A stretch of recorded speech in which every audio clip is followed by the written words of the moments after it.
Thank you. Thank you to everyone. Okay. And welcome to our first event in presence for the Italian community of market researchers. I will speak both in English and Italian because someone prefer a language, someone prefer another language. So I will still only 1 minute. We have a great agenda. If we can show our agenda, our presentation, I will describe our agenda. We have 4 parts of the day. In the first part, the voices of the Italian community of Esomar with our important colleagues that will present some papers. After, we will have a great panel of spender in research, in my opinion, if I can describe them with these words. After this moment, we will have a contribution from LabCom, that are colleagues of us in market research. And finally, a colleague of ASIM will describe us which are the training needs for market researchers in the future. We think that is the correct closing of this day. Thank you to everyone. So may I introduce Christine Luck, the president of Esomar, that will describe us how to work in this hyper-connected industry and post-COVID industry. Here for you. Se ci date la presentazione. I'm going to stand, assuming you can all hear me if I'm quite tall. So thank you so much to Alberto and our Italian reps here for hosting the first in-person Esomar event that we have had in 3 years. So I appreciate all of you being so bold as to attend our first in-person event globally. And to an earlier point, it is our 75th anniversary this year, and so we'll be hosting our first live Congress in 3 years. It will be in Toronto in September, and so I hope for all of you who are willing to make the long trip to Canada that I will be seeing you there as well. Keep going through. So as I'll. Oh, we go. Okay, here I am.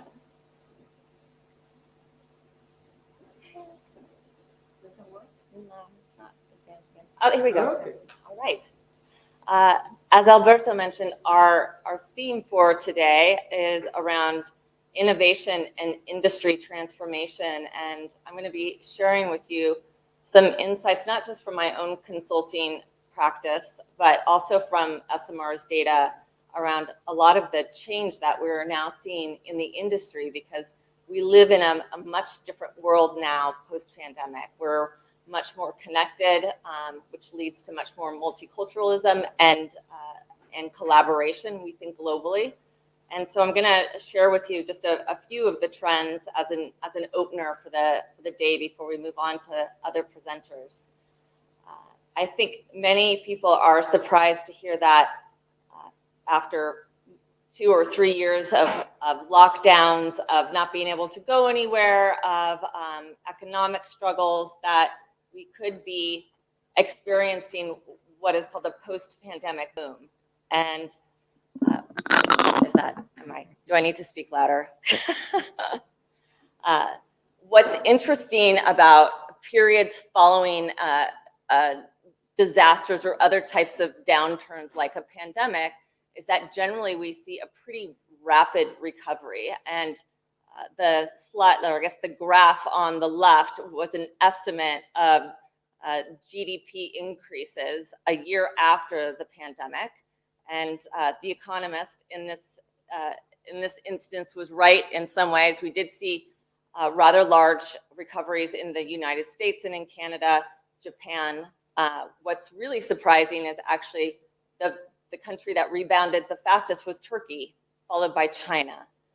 They're seeing just incredible growth.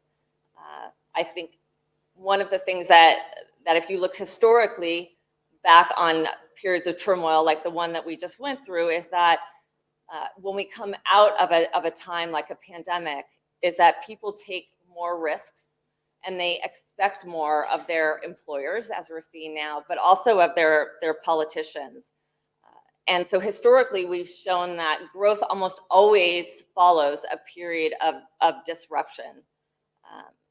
And you can see this too on the right. If you look at the global number of air passengers following each one of these, we've got let's see, my eyes are so bad, the Gulf War, the Trade Center attacks, the global financial crisis. You can see that progressively, even though we've had all of these downturns, that the economy always comes back and innovation is driving growth in the sector. And that's no different in the insights industry. So if we look actually at the level of, oops, I'm either not pushing it hard enough or pushing it too hard. If we look at the total investment in the research and analytics space from 2011, you can see that although we had a rather big boom in 2014, which was related mostly to data analytics, the investment in the industry has been gradually increasing, with just an exceptional amount of investment in 2021, which is the year sort of coming out of what we thought was going to be the end of the pandemic before Omicron hit. And we are expecting an even larger increase in 2022. So we had about $7.5 billion invested in the sector last year, and we are expecting a substantial increase again in 2022. And that is driving innovation in this industry at just an incredible rate. I think when you, again, look historically at periods of time following disruption, we see a massive increase in global information sharing, particularly with the advent, from this last pandemic, with the advent of 5G and people working remotely, having high-speed internet access for the first time since we had, I think, our last global pandemic, which was the Spanish flu, and I think it was 1919. So it's been quite some time. You can really see that crises really encourage businesses to try new things. So if we look, for instance, at global information sharing, and we look strictly at medical or public research, there were over 3,000 published COVID-19 papers in 1 year. That's 20 times the amount of papers that you normally see published during a similar time period. There was also the rapid mobilization of research, not just around pandemics, but not around the pandemic, but also around many global brands trying to figure out what to do to connect with consumers. And then, we just had unprecedented scale of involvement. Just from the COVID-19 pandemic alone, there were over 5 million global clinical trial participants, which is pretty unheard of. The interesting thing about pandemics and innovation is that you can look back at a period like in Europe when the Black Death hit here. It actually proved to make Europeans more adventurous. And when you ask economists why this might be the case, they think, oh, well, when everyone's dying at home, maybe the idea of crowding onto a boat and setting off for new lands isn't that bad after all. And so people moved, they traveled more, and more innovation came out of that time. We saw the same thing following the Spanish flu in the U.S. in 1919, where we had just an unprecedented number of new businesses and entrepreneurs entering the workforce than we had ever seen before in the U.S., which I think is interesting. And we're seeing that same surge now in the market research industry. Also, one of the big changes that we're seeing, and this is very sensitive, this thing. It's either sensitive or not sensitive. We're seeing a lot of change related to digital transformation. And you can see this in our day-to-day lives, everything from brands ramping up their online efforts when offline failed, grocery shoppers moving from going to stores to having food delivered. Digital payments are now global. I remember probably the last time I traveled, I would always travel with a lot of cash. No one accepts cash anymore because no one wants to touch money. So digital payments accelerated. And one big change is that both families and individuals really moved toward online entertainment. So digital online entertainment, mostly because we couldn't leave the house for the last 3 years. But can anyone guess the #1 brand that accelerated and was sort of the winner of the COVID pandemic that is a digital entertainment brand? Any guesses? Netflix, Amazon. Who would you say is #1? Any guesses? Alberto, who do you think was #1? You've seen the presentation, so don't. Zoom? Zoom, the biggest, yeah, that was a big one. However, you might be surprised to learn that the #1 site for digital entertainment was Pornhub. If you look historically at how long it took different internet and entertainment properties to gain 50 million users, Pornhub took 19 days to reach 50 million users. That's compared, the closest one to it is Twitter. It took them 2 years to reach that. Pornhub now has 120 million visitors daily, if you can believe it. And they think much of that growth was due to Pornhub giving away free premium accounts at the beginning of the pandemic.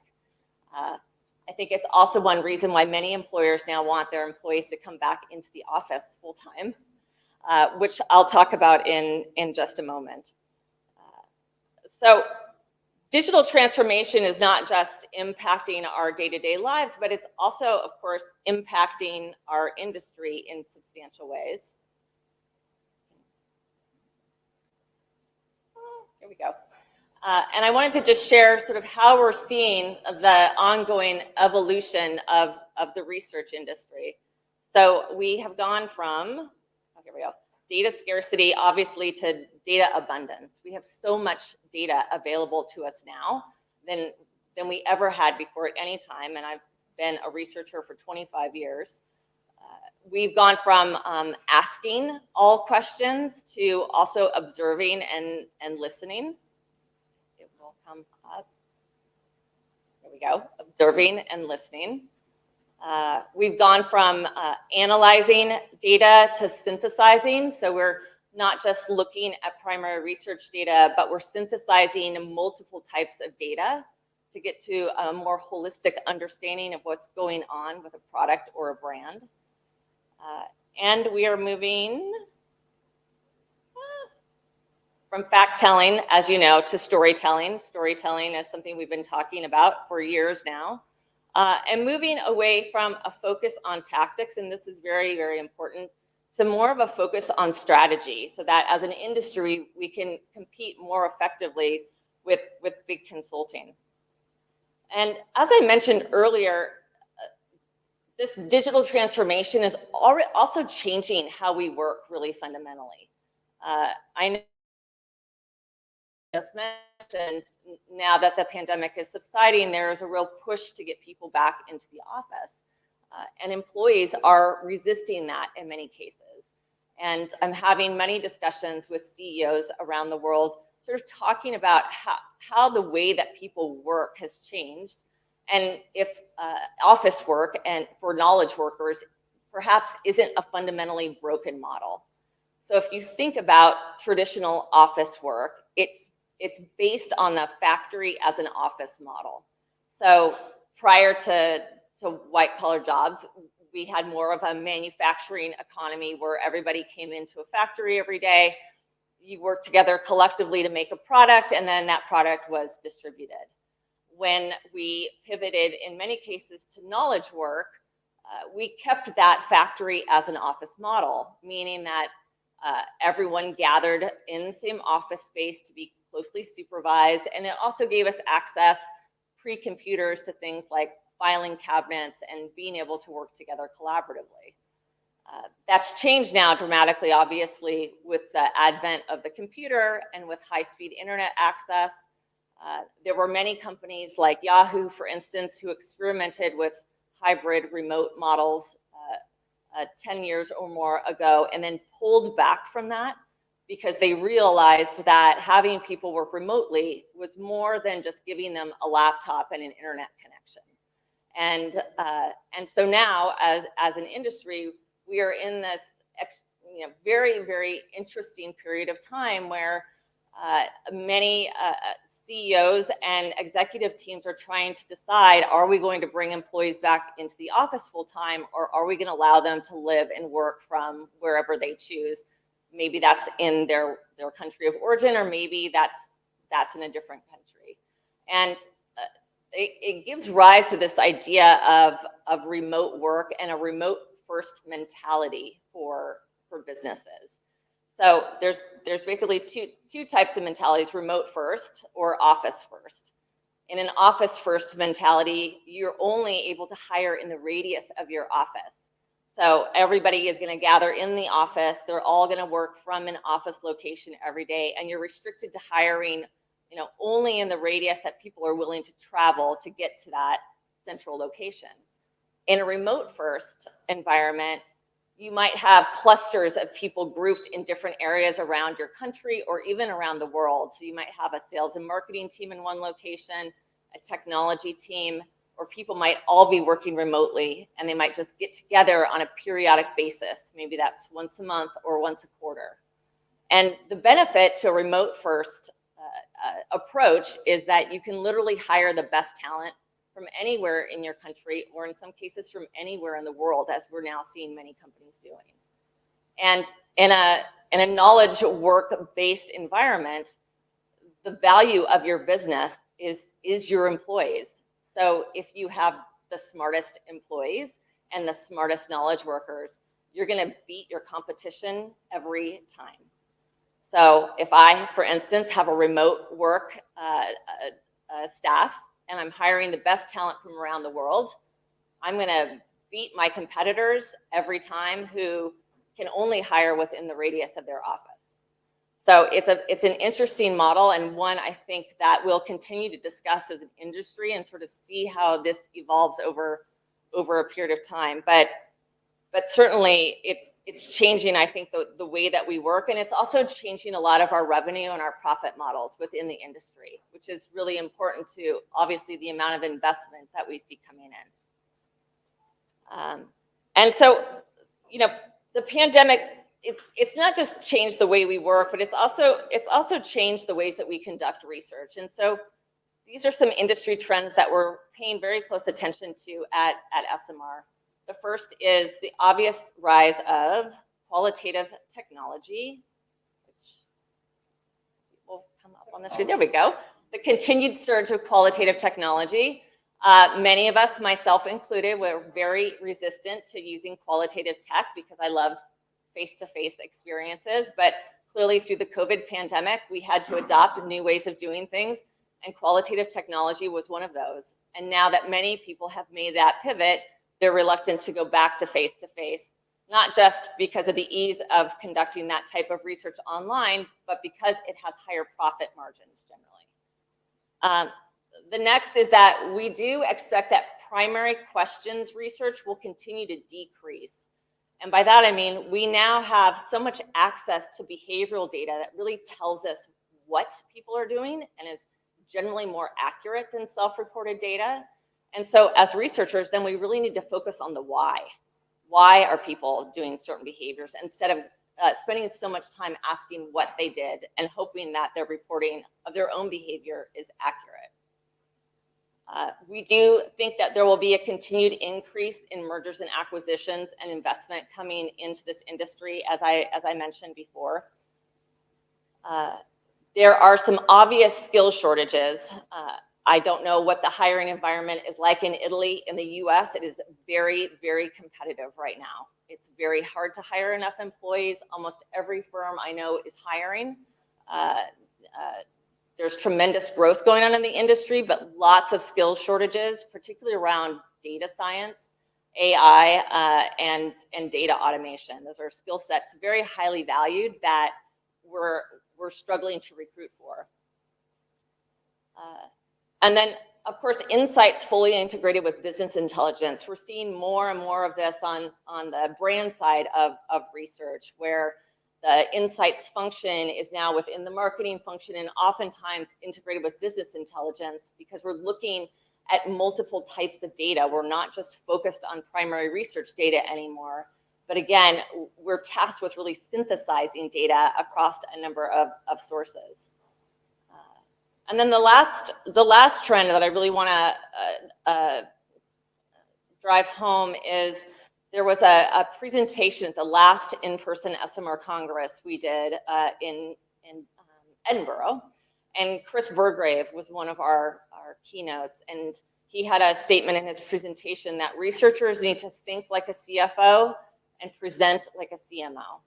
And the reasoning behind that is that when you're talking to C-suite buyers, as many big consulting firms do, they're really focused more on the financial metrics of growth for a company. And so being able to show how research actually drives company growth or optimizes profitability is really important for us as researchers. And it's one of the things that big consulting does really, really well. The other piece of this, of course, is to present like a CMO. So rather than showing, as I did in the earlier stages of my career, just slide after slide after slide of data charts, how do we make our research presentations more engaging and interesting? And how do we summarize and synthesize the outcome of the study without having to include just table after table of data charts? And I think that's still a challenge in this industry in many ways. If I can get on to I think is the last slide. So I wanted to leave you with this quote as we move along to other presentations talking about innovation and, of course, industry transformation. I recently wrote a blog post about change and how hard change is for many people, myself included. And there's a quote that I read that I really loved, and it's that, the secret of change is to focus all of your energy not on fighting the new, but on building the new. And so I hope today I have inspired you at least just a little bit to help build the new. And at Esomar, we're certainly here to support you and making that transition, which I know is not an easy one for many of us, myself included. So with that, I will turn things back over to Alberto, who I believe is going to introduce our next series of speakers.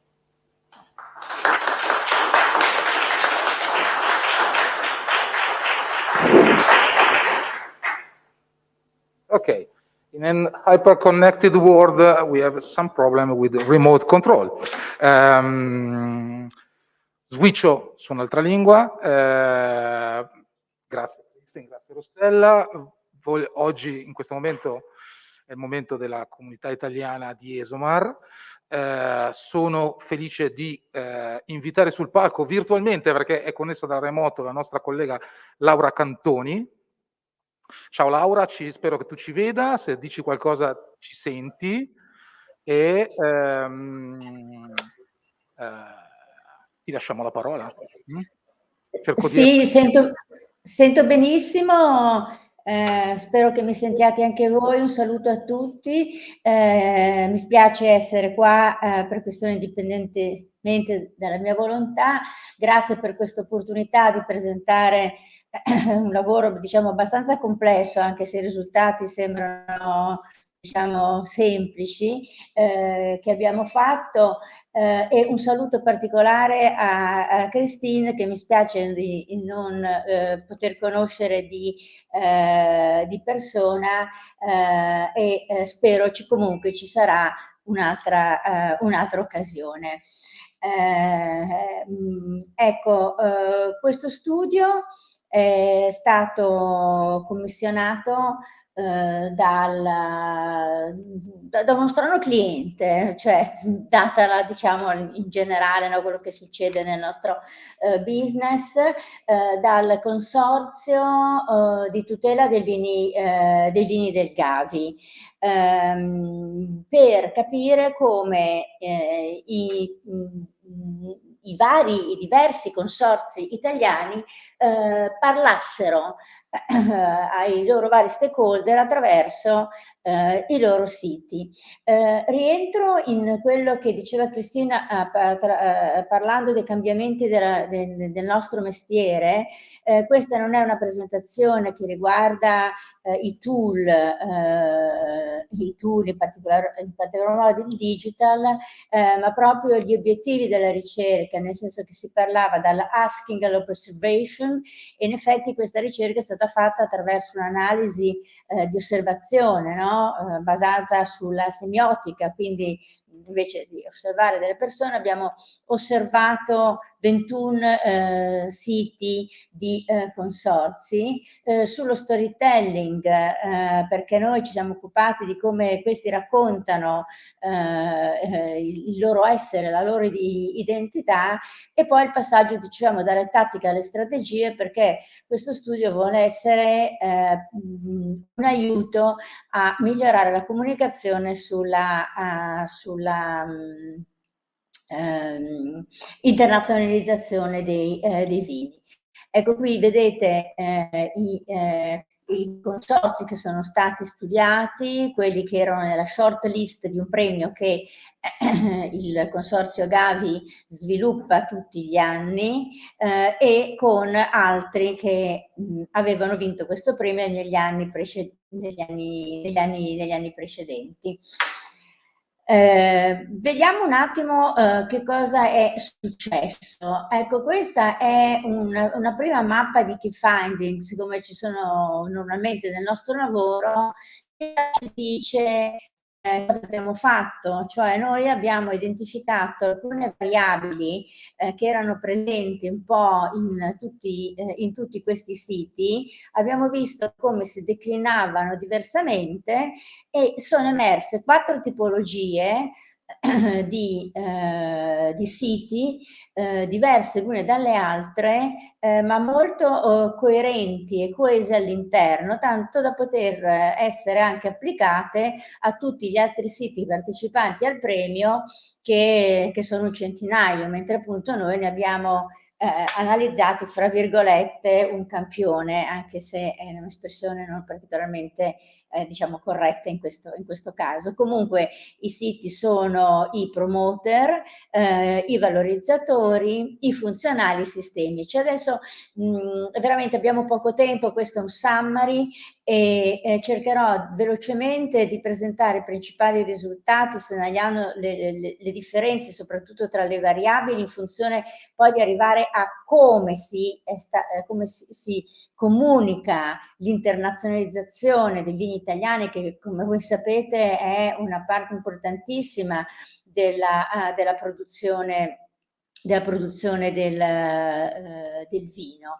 E questa presentazione viene scandita da degli step comuni a tutti quanti, nel senso che parliamo prima del rapporto tra consorzio e cantine, no? le wineries, il rapporto tra vino, territorio e enoturismo, che ormai si sa è una componente fondamentale della vendita del vino all'estero, di come viene trattata appunto l'internazionalizzazione. Prima categoria diciamo tipologia, meglio, i promoter. Ecco, i promoter, dice la parola, rispetto alle cantine hanno una fortissima identità e costituiscono un canale per promuoverla. In questo contesto, qual è il ruolo del territorio? Ecco, il territorio in cui viene prodotto appunto il vino è una specie di noi l'abbiamo chiamato strumento produttivo, modalità di produzione, che viene declinato nel sito soprattutto per i suoi tratti climatici e geofisici. Che cosa significa questo? Che manca in questo contesto una trattazione del territorio dal punto di vista culturale umano, anche se chiaramente non mancano le consuete, diciamo, immagini un po' panorama, diciamo un po' cartolina. Ecco, se il territorio è trattato in questa maniera, ovviamente l'enoturismo viene promosso di meno, perché l'enoturismo si tratta proprio sulla capacità di agganciare la produzione del vino, quello che fanno le cantine, con il tessuto sociale, culturale, architettonico e urbanistico di uno specifico appunto territorio. Ma questi promoter sono bravissimi comunque nell'internazionalizzazione, lo dice la parola. Infatti nei loro siti è dedicato tantissimo spazio agli eventi che i consorzi stessi gestiscono, no? In nome delle cantine, delle denominazioni, ecco, no? Parliamo del Chianti, del Brunello, parliamo del Soave, ecco, parliamo di questi vini, attraverso una serie di format di comunicazione molto articolati come brand tour, come presence ambassadors, come articoli sulla stampa, non solo italiana, ma ovviamente anche internazionale. Quindi, diciamo, questi vendono, aiutano le cantine a vendere, hanno un ruolo da protagonisti e lavorano molto sull'internazionalizzazione. La loro strategia quindi ha un'anima spiccatamente commerciale e la sostenibilità anch'essa, perché abbiamo posto anche questo problema, no? Che è di cruciale importanza anche nella produzione del vino in questo momento, costituisce un elemento, diciamo, di sviluppo nell'ambito produttivo e anche, diciamo, una chiave un pochino reputazionale. Alla fine la domanda, perché per tutte queste categorie ci siamo posti una domanda. È possibile, è utile, è efficace, efficiente promuovere l'internalizzazione del vino gestendolo come, diciamo, come bottiglia, come prodotto, senza sviluppare il genius loci, cioè quello che appunto noi chiamiamo il contesto culturale e sociale di cui l'Italia è particolarmente ricca e in cui si basa la produzione del vino? Ecco, questa è una domanda che ci porremo sempre e che poi alla fine entrerà come fondamentale nelle conclusioni. L'altra categoria è quella dei sistemici.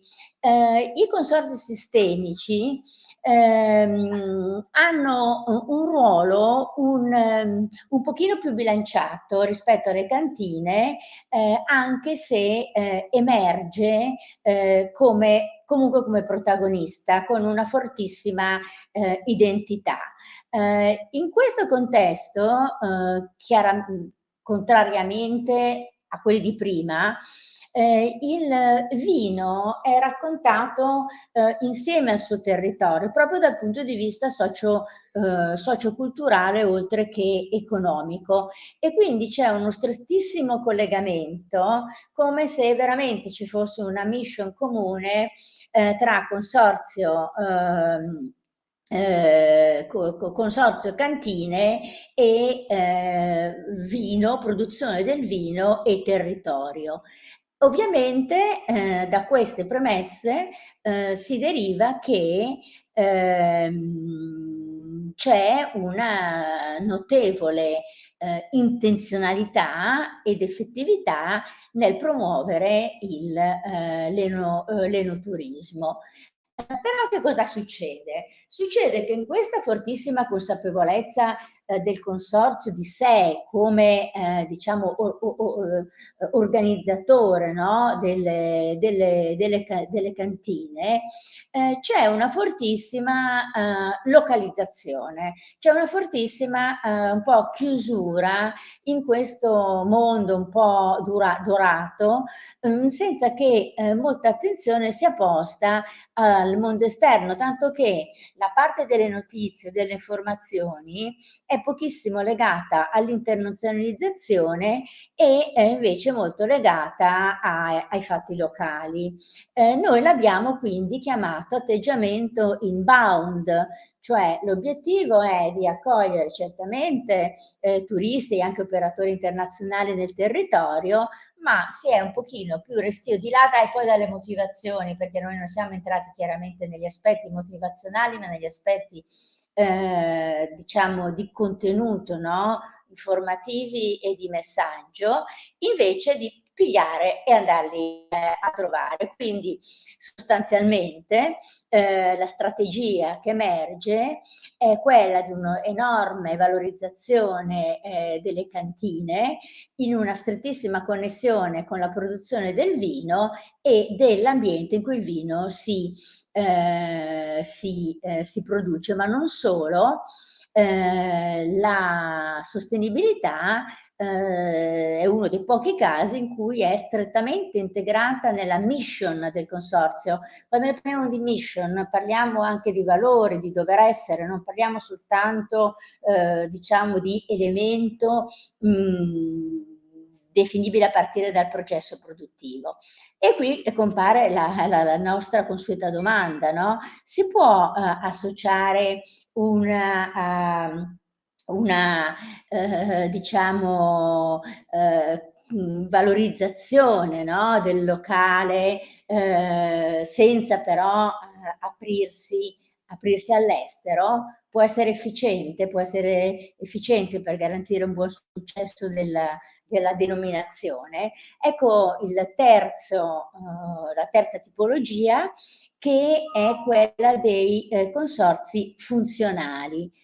Il consorzio funzionali, diciamo, fa un po' un passo indietro, nel senso che ha come obiettivo quello di porsi al servizio delle cantine, offrendogli informazioni e servizi, informazioni anche tecnici sulla morfologia, sulla potatura, su tutto quello che è, diciamo, la produzione del vino in senso tecnico,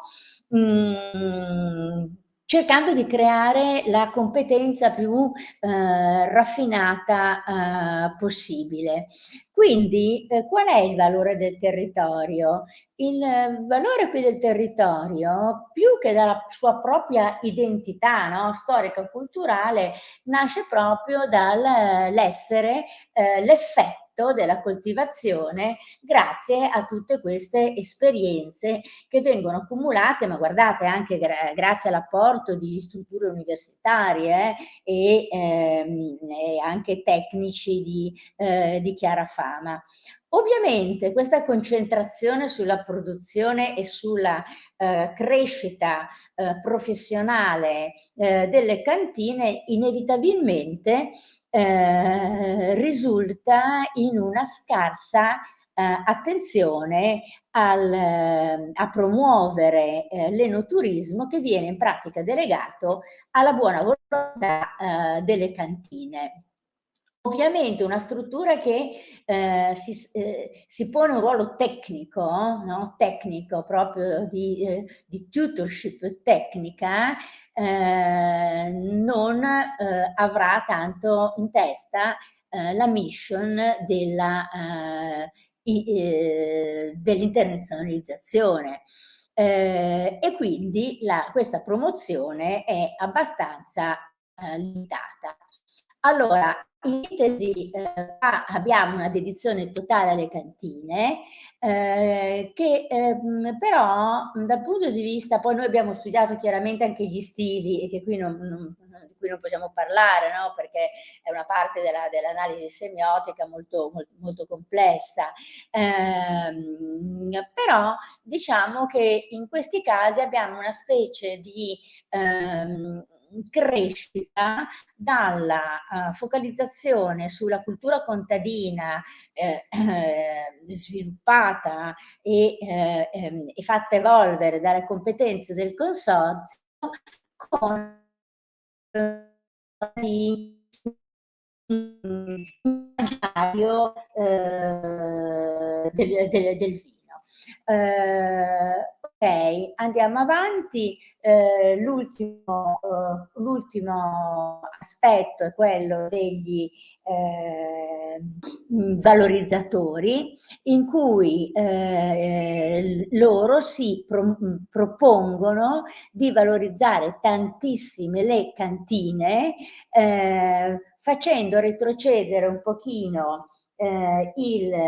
il territorio a background che viene così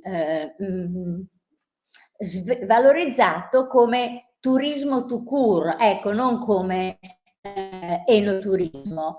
Naturalmente questa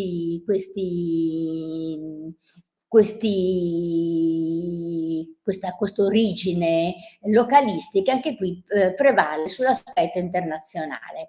Adesso saltiamo questa parte della strategia che voi avete già visto, che abbiamo già un po' visto, perché mi dicono che siamo un po' in ritardo. Vi faccio vedere alla fine il mapping dei consorzi, così come sono poi stati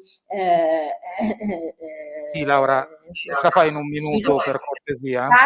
Sì, in un minuto finisco. Grazie. Così come sono stati raccontati, per arrivare, di là delle conclusioni, tanto avrete il chart, al so what, nel senso che da questo continuo gap sostanzialmente tra quella che è la comunicazione inbound, cioè il fatto di portare la gente con l'enoturismo nel territorio italiano rispetto a quella outbound, il nostro appunto consiglio strategico è stato quello di creare innanzitutto un migliore equilibrio tra i consorzi e le cantine in termini di ruoli, perché entrambi sono fondamentali al sistema del vino, e altrettanto cercare di sviluppare una comunicazione in senso lato, no? Quindi non solo advertising ma anche eventi, che faccia in modo che il consorzio abbia un ruolo guida nel portare le cantine fuori dall'Italia, ma al tempo stesso valorizzando il genius locis, che è fondamentale per la promozione del vino all'estero. Ecco, questo diciamo è un po' la conclusione del tutto, quindi un piccolo aspetto diciamo strategico che qui abbiamo presentato sinteticamente, ma che è stato abbastanza fondamentale, anche perché in questo evento poi hanno partecipato tantissimi consorzi, ed è stato anche un esempio di diciamo di lavoro che mette insieme delle competenze per far bene a una categoria nella sua generalità e complessità. Grazie mille. Grazie Laura, grazie. Siamo tutti un pelino in ritardo sulla tabella di marcia, ma come dire, come primo evento in presenza me l'aspettavo abbastanza bene. Grazie ancora Laura per la tua presentazione. Vorrei chiamare sul palco, se mi date la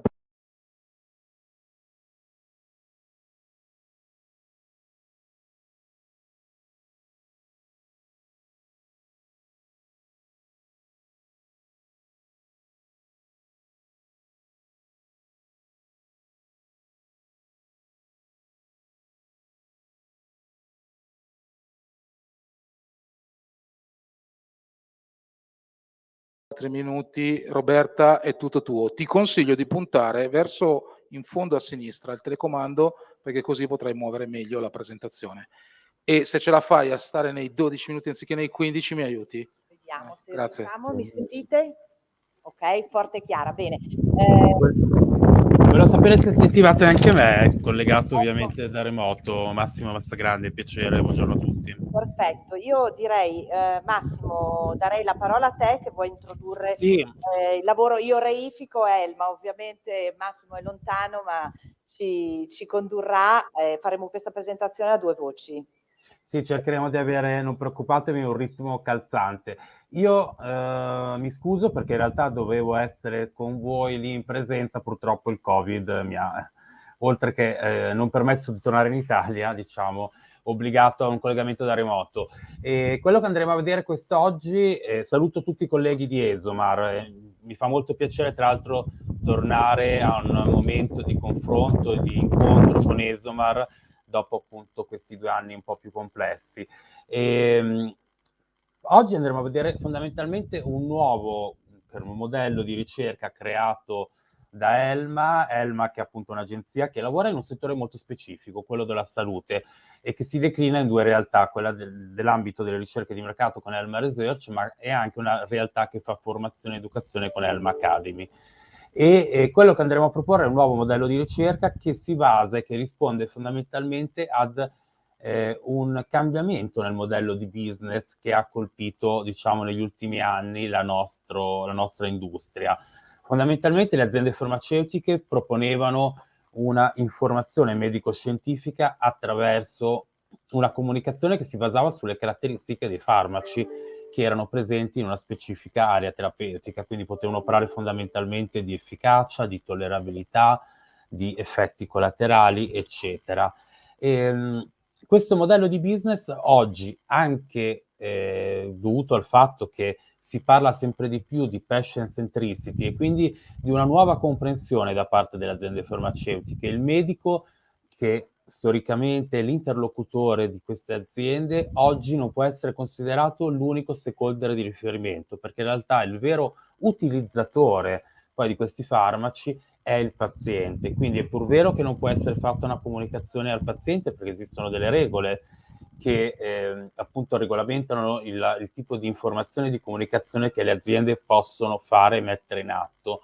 Però per rivolgersi al paziente è importante non farlo parlando dei prodotti, ma facendolo sostenendo la creazione di servizi che possano rispondere a quelli che sono i principali bisogni che il paziente ha nella sua esperienza di malattia.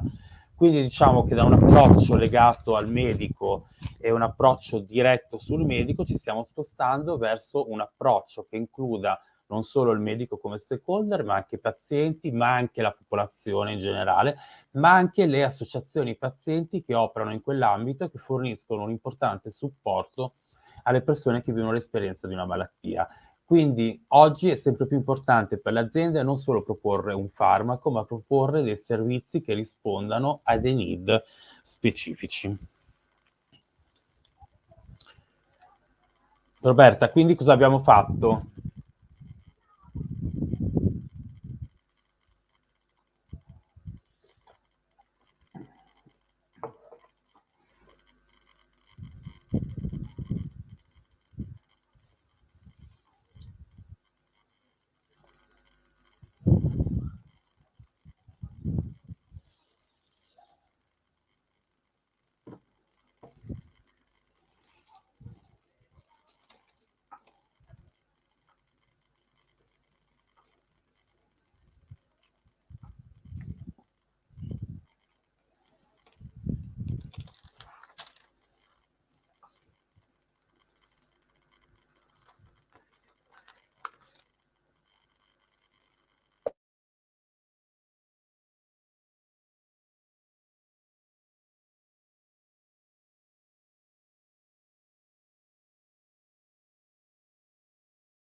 Massimo, devi accendere il microfono. Scusatemi, è che purtroppo io non vi sento online, per cui devo seguire il fatto che immagino che non stiate più parlando. E stavo dicendo che noi abbiamo creato un modello che fondamentalmente propone un modello di contaminazione tra in-person e digital research, un modello che si basa su 3 pillar, quello della ricerca etnografica, un modello di workshop attraverso l'uso del Lego, quindi del Lego Serious Play, è un modello di creazione che è una rivisitazione dell'hackathon, che nel nostro caso abbiamo definito e chiamiamo Agile Hack. Partiamo dal primo di questi pillar, ovvero la ricerca etnografica. Nell'ambito mass market, consumer, ovviamente sapete bene cosa vuol dire fare ricerca etnografica, quindi trascorrere una giornata fondamentalmente a casa con la persona, nel nostro caso, che soffre e vive l'esperienza di una malattia. Quindi è l'opportunità per stare 4-5 ore insieme per ricostruire quello che è il percorso di vita, storia di malattia della persona, quindi dall'origine alla diagnosi, al trattamento, ma anche comprendere come questa patologia può aver impattato sia rispetto alle relazioni con le persone con cui vive e condivide magari proprio il setting abitativo, ma anche gli spazi stessi. Abbiamo nel corso degli anni visto come alcune patologie obbligano addirittura a riformulare la distribuzione del setting abitativo, a munirsi di strumenti che possono supportare il paziente nella migliore gestione della sua patologia. Quindi diciamo che la ricerca etnografica è sicuramente lo strumento migliore per calarci in maniera più profonda e capire nei momenti della verità del paziente, quindi nelle diverse fasi del percorso di malattia, quali sono state le problematiche principali che ha vissuto. Noi abbiamo tantissimi casi, ad esempio, di patologie che vengono diagnosticate con estremo ritardo, non tanto perché il medico magari non è a conoscenza dei sintomi, non li riesce a riconoscere, ma perché magari non è il medico corretto che è specializzato in quella patologia, quindi riuscire a trovare il centro di riferimento, il medico, soprattutto quando parliamo di patologie rare o ultra rare, è qualcosa di estremamente complesso. Quindi spesso queste persone gravitano intorno a diversi medici, a diversi ospedali, anche per magari anni, prima di riuscire a comprendere che cosa sta cambiando la loro vita quotidiana. Quindi riuscire a comprendere tutti questi aspetti attraverso una ricerca etnografica è il punto di partenza, quindi capire quali sono i bisogni, è un elenco di bisogni fondamentalmente a cui rispondere. Dopo aver fatto questo andiamo in un secondo momento, il secondo pillar è quello di andare a fondamentalmente creare un momento di incontro tra noi, l'agenzia che ha appunto sviluppato questo modello di ricerca e il cliente, il committente, che nel nostro caso sono fondamentalmente aziende farmaceutiche, dai big pharma che potete magari sentire ogni giorno per tanti motivi, recentemente per il Covid, per i vaccini, ad aziende magari più medio o piccole di dimensioni diverse, ad aziende che lavorano magari appunto nelle malattie rare, ad aziende che si occupano ad esempio in aree più comuni come l'oncologia o malattie respiratorie o il diabete, eccetera.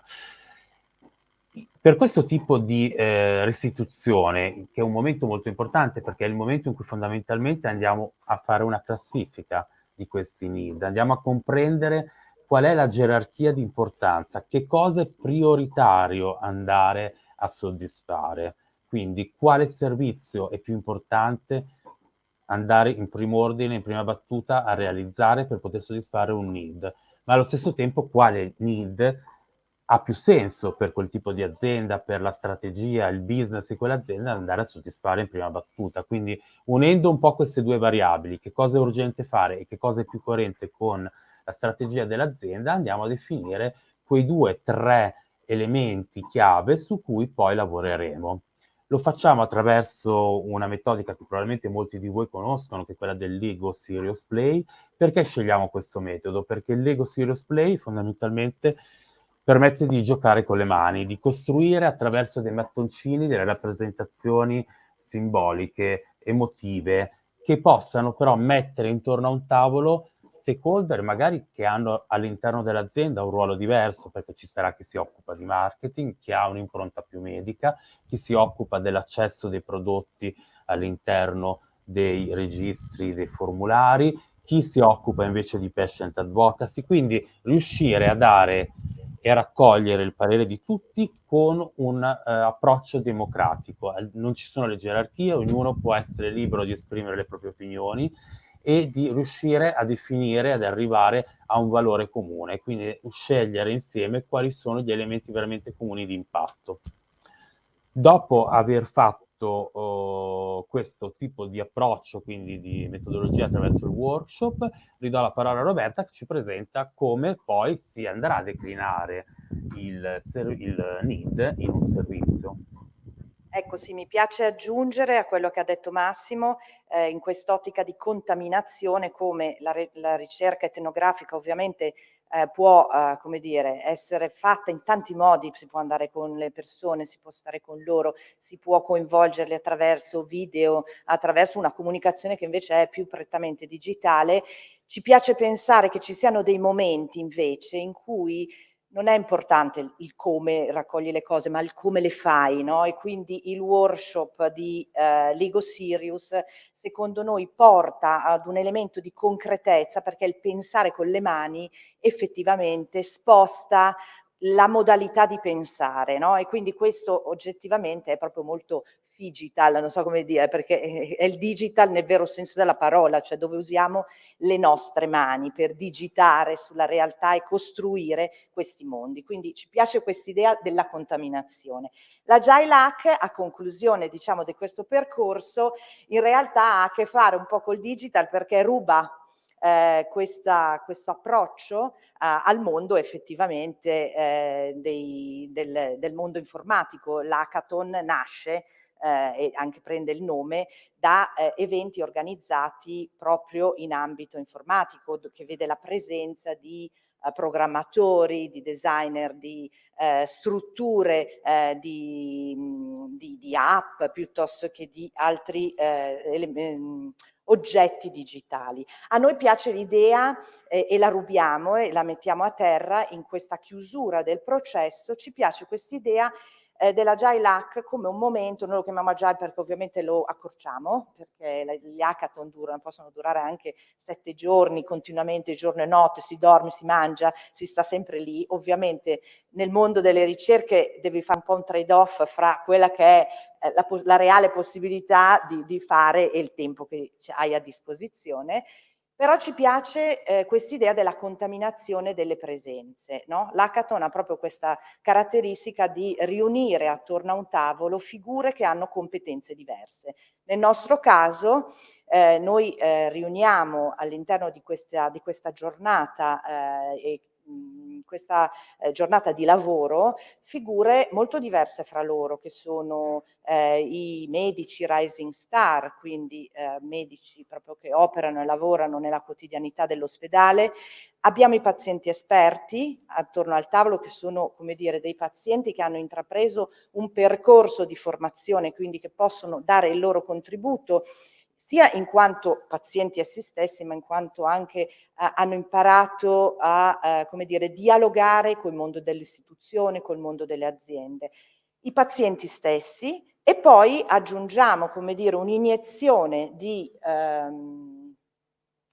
proprio di pensiero un po' laterale, quindi coinvolgiamo in questi processi anche giovani studenti o neolaureati in percorsi di laurea che hanno al centro l'innovazione a diverso titolo: innovazione di prodotto, innovazione da un punto di vista delle tecniche di comunicazione, proprio perché crediamo che nella riunione di pensieri diversi, direi proprio frame mentali differenti, poi si possano costruire e si possa arrivare a dare la risposta ai nostri clienti su quelli che possono essere i servizi più utili da sviluppare in risposta ai need che abbiamo identificato.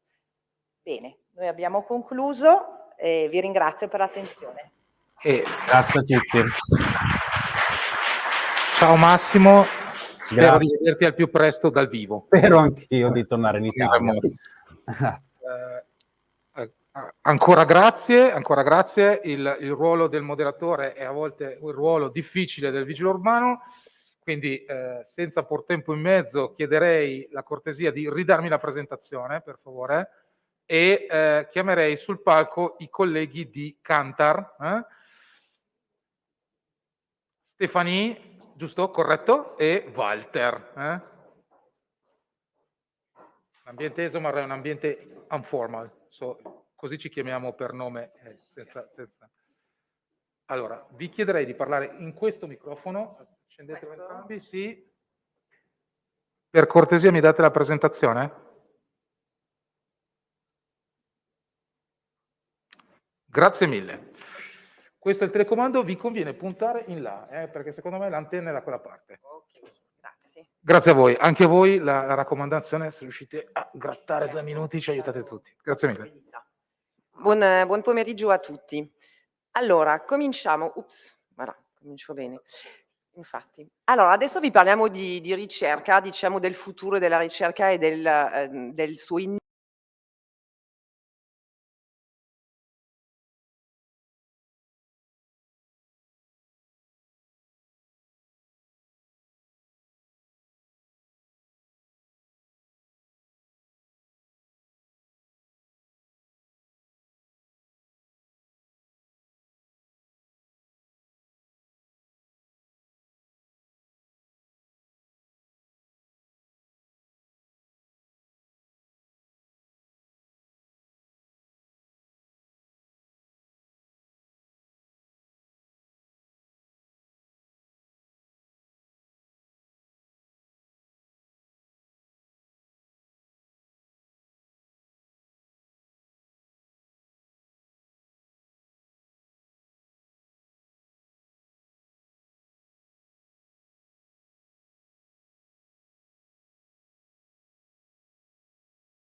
riflettere su un brand, su 20 item di personalità di un dentifricio non è una cosa per cui un consumatore è nato e portato. Non riescono sempre a descrivere e a spiegare perché hanno avuto un certo tipo di atteggiamento. A volte è difficile anche prevedere, riflettere a perché hanno acquisito un brand o una categoria piuttosto che un'altra. e purtroppo è da tanti anni che li chiediamo e a volte li chiediamo a lungo. Quindi su questo un primo elemento è di cercare di sviluppare nel futuro delle attese realistiche di quello che possiamo verosimilmente chiedere ai consumatori e la validità di quello che ci danno. E la qualità delle risposte va anche, diciamo, il tema è aggravato, diciamo, da sempre questa accelerazione di stimoli, di piattaforme, lo vediamo alle quali il consumatore è esposto. Oggi, se prendiamo l'advertising sul digitale, che sembra più, diciamo, glamorous per un consumatore che una ricerca, anche lì si fa una fatica enorme a attirare l'attenzione e rubare 2 minuti di tempo e del loro tempo. Figuriamoci per rispondere a una ricerca. Quindi anche lì è molto importante anche poter nel futuro pensare a dei metodi per ridurre il tempo che chiediamo ai consumatori per ottimizzare la qualità delle loro risposte. Quindi dirci che le cose sono cambiate, siamo tutti d'accordo. Che devono cambiare, anche lì siamo d'accordo. Non sono sicura che abbiamo ancora metabolizzato e che lo stiamo facendo, però diciamo che è un work in progress. I due binari, secondo noi, di cambiamento della ricerca sono doppi. Il primo è l'agilità, l'abbiamo visto. I ritmi sono tali che bisogna diventare più agili, aumentare i ritmi per rispondere a questa velocità. Però attenzione che questa velocità non vuole dire fare le stesse cose più veloci, vuole dire cambiare profondamente il modo di approcciare e fare la ricerca.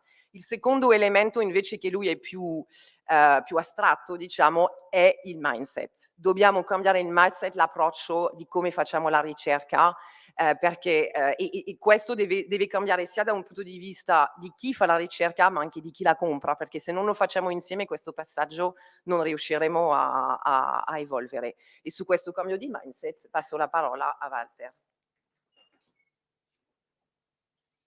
Grazie. Questo è il microfono. Questo. Grazie. Ecco, le cose che vediamo e che intravediamo e che andranno a plasmare, diciamo, il futuro del nostro modo di fare le ricerche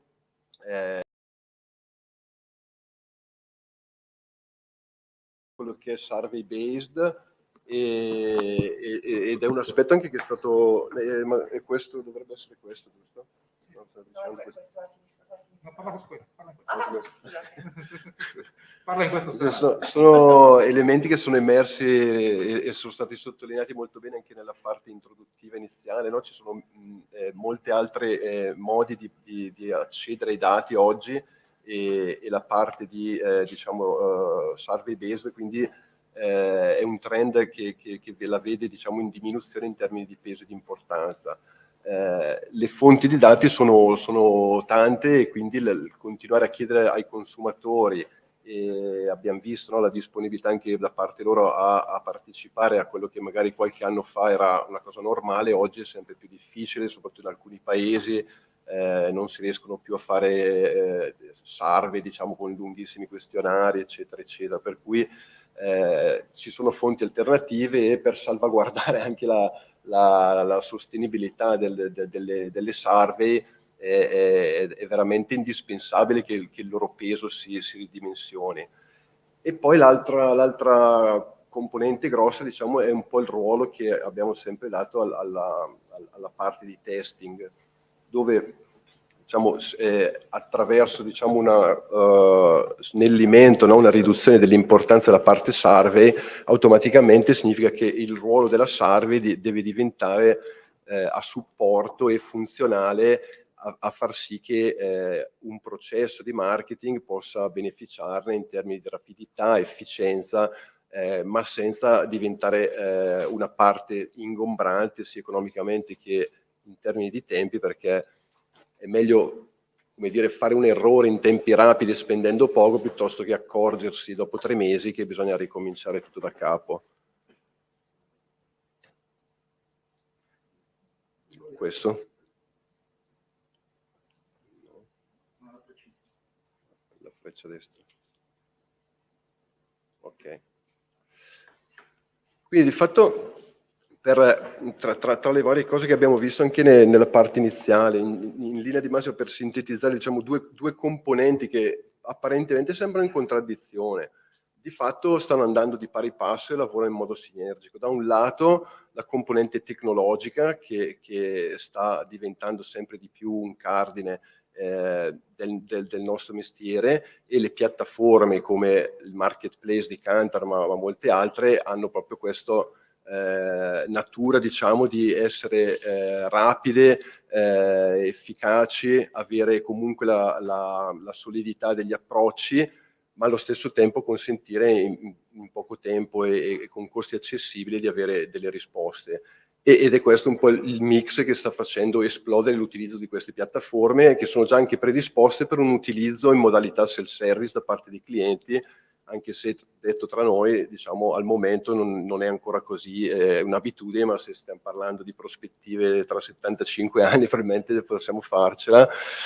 E dall'altro l'altra componente, diciamo, è che appunto sembra in contraddizione, ma di fatto si collega molto, perché è un po' tutto quello che sta crescendo a livello di utilizzo delle tecniche più raffinate, tra virgolette, per comprendere quel why che è stato accennato prima, e quindi cosa sta dietro al comportamento dei nostri consumatori. E quindi è tutto il mondo che noi racchiudiamo sotto il behavioral science, con tutte le tecniche e gli approcci che sono legati a questo. E su queste due componenti andiamo adesso a condividere alcuni case concreti, partendo da Steph con... Infatti, per rendere la cosa più toccata per mano. Un primo esempio di approccio di sviluppo di una campagna. Contesto un brand di yogurt che non vi possiamo svelare, però possiamo fare a meno. Cambio di strategia, bisogno di sviluppare da una logica di sviluppo di campagne regional o diciamo locali, una necessità di sviluppare una campagna che possa essere performante in 6 paesi principali dell'Europa, e ovviamente l'obiettivo, il tutto in pochissimo tempo.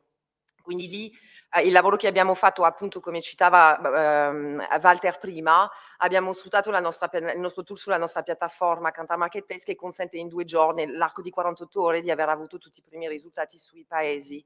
Ma non solo, c'è l'agilità della tecnologia che è stato utile in questo caso, e poi l'atteggiamento e l'approccio in cui si è fatto il lavoro è stato di dirci: ok, cliente, agenzia, Kantar, tutti insieme direttamente sulla dashboard, sui risultati che erano usciti, ragionare su quali sono le performance, qual è la strada vincente, quali sono i problemi da risolvere e da migliorare per avere una campagna vincente.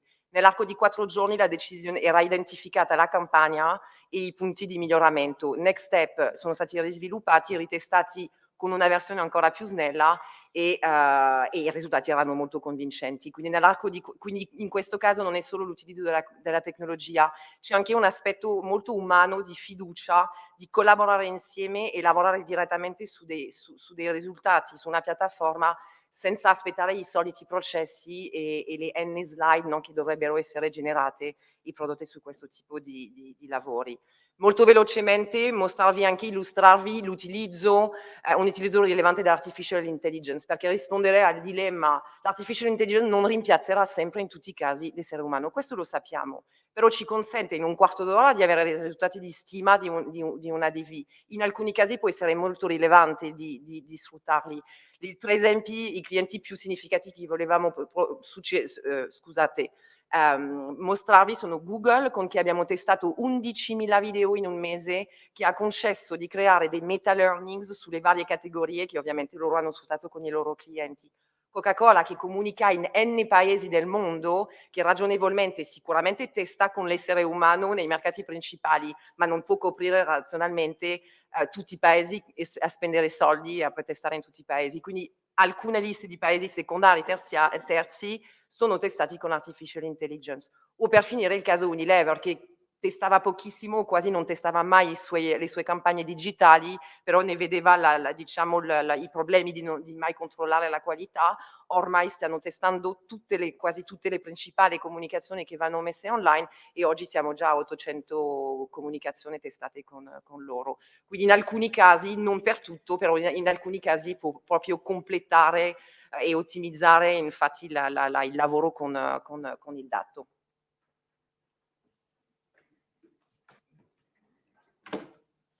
Invece, al di là del titolo, che si è spostato da una chart precedente, ma non fa nulla, il concetto In questo caso è proprio quello che dicevo prima del ruolo che ha il testing nei processi, quindi in questo caso un funnel diciamo, di innovation, no? Di supporto all'innovation, con all'interno 2 fasi di testing delle idee e dei concetti realizzato in un solo mese, dove appunto il ruolo del testing viene in qualche modo sminuito, ma diventa funzionale a elevare, diciamo, il nostro contributo e la nostra partnership con i clienti a livello, dare più spazio, diciamo, alla parte più consulenziale e di supporto. Mentre invece per quanto riguarda il behavioral science abbiamo, come dire, esteso l'utilizzo che era nato, diciamo, qualche decennio fa, soprattutto a supporto delle politiche pubbliche o dei programmi, diciamo, sociali o ambientalisti, no? Per le campagne sulla riduzione del fumo, piuttosto che come convincere le persone a usare la bicicletta al posto dell'auto, eccetera. Grazie a delle tematiche comunque, cioè i temi sociali comunque hanno favorito l'utilizzo di queste tecniche e una grossa spinta al loro sviluppo e alla loro maggiore capacità oggi di essere impiegate anche a livello di marketing è legato al tema sicuramente della sostenibilità, come vedete anche dagli esempi. Ce la posso fare? E quindi diciamo che il tema della sostenibilità, dove è molto forte il tema del far cambiare il comportamento, e soprattutto dove è molto forte quella differenza tra quello che uno dichiara di fare e poi quello che fa concretamente, è stato il tema, diciamo, che ha facilitato di più lo sviluppo di questo tipo di approcci. E poi vengono applicati in molti modi, in questo caso per esempio attraverso l'introduzione di un piccolo esercizio all'interno di una SARL, che però consente, diciamo, di vedere i risultati in modo molto più discriminante rispetto a un approccio tradizionale. E tra l'altro queste tecniche sono già anche embeddate nei tool che sono sulle piattaforme automatizzate, quindi questo è forse il modo più semplice e immediato per vederne il beneficio, ma ovviamente c'è poi tutta una parte più sofisticata che va a lavorare sugli algoritmi di elaborazione per riportare, diciamo, i dati raccolti in modo tale che restituiscano un feedback più concreto e reale rispetto alle reazioni che potrà avere il consumatore rispetto allo stimolo che stiamo testando. Ma in modo ancora più sorprendente, diciamo, queste tecniche ci consentono, ed è l'ultima, quindi poi non faccio no, okay. Diciamo l'accuratezza di queste tecniche, il loro utilizzo consente addirittura non solo di ridurre l'importanza del testing, ma addirittura di farla diventare quasi superflua o proprio una cosa come ultimo scrupolo. Quindi solo attraverso l'utilizzo di queste tecniche e di collaborazione a livello consulenziale tra l'agenzia e il brand si riescono a identificare delle possibilità di intervento e anche a misurarne poi l'effetto sul mercato, come vediamo dall'esempio mostrato. E quindi mi ringrazi perché ti ho passato lo slide e ringrazio voi per la corsa. Allora, come dicevo, nel duro ruolo del vigile urbano abbiamo un ritardo di circa 15 minuti, ma chiamerei sul palco Stefania Boleso, giusto, che modera il nostro panel di esperti. Io mi alzerò per lasciarvi sedere e per lasciarvi il posto. Vi pregherei di parlare tutti al microfono come sto facendo io. Adesso vi accendo i microfoni, ci parlate vicino con una voce un po' brillante.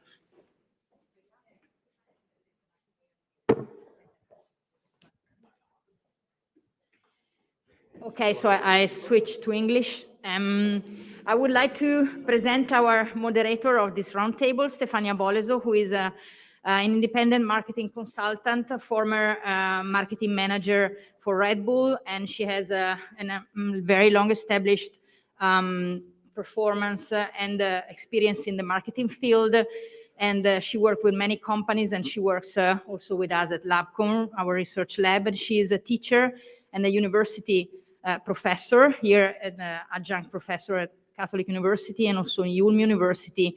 And she teaches brand management and marketing in different institutions. So I'm very happy to leave the stage to her and also to our distinguished guests that she will present, and the roundtable will be in English. So I hope you enjoy it, because this is a very important topic, the metaverse, and we are very looking forward also to having a conversation with you. Thank you.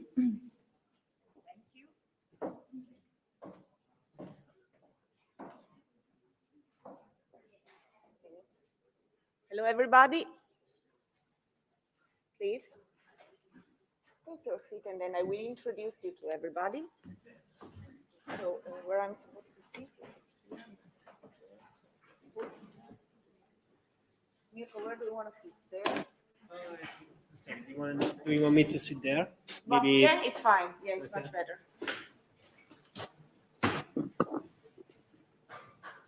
So, first of all, let me introduce you, our guests.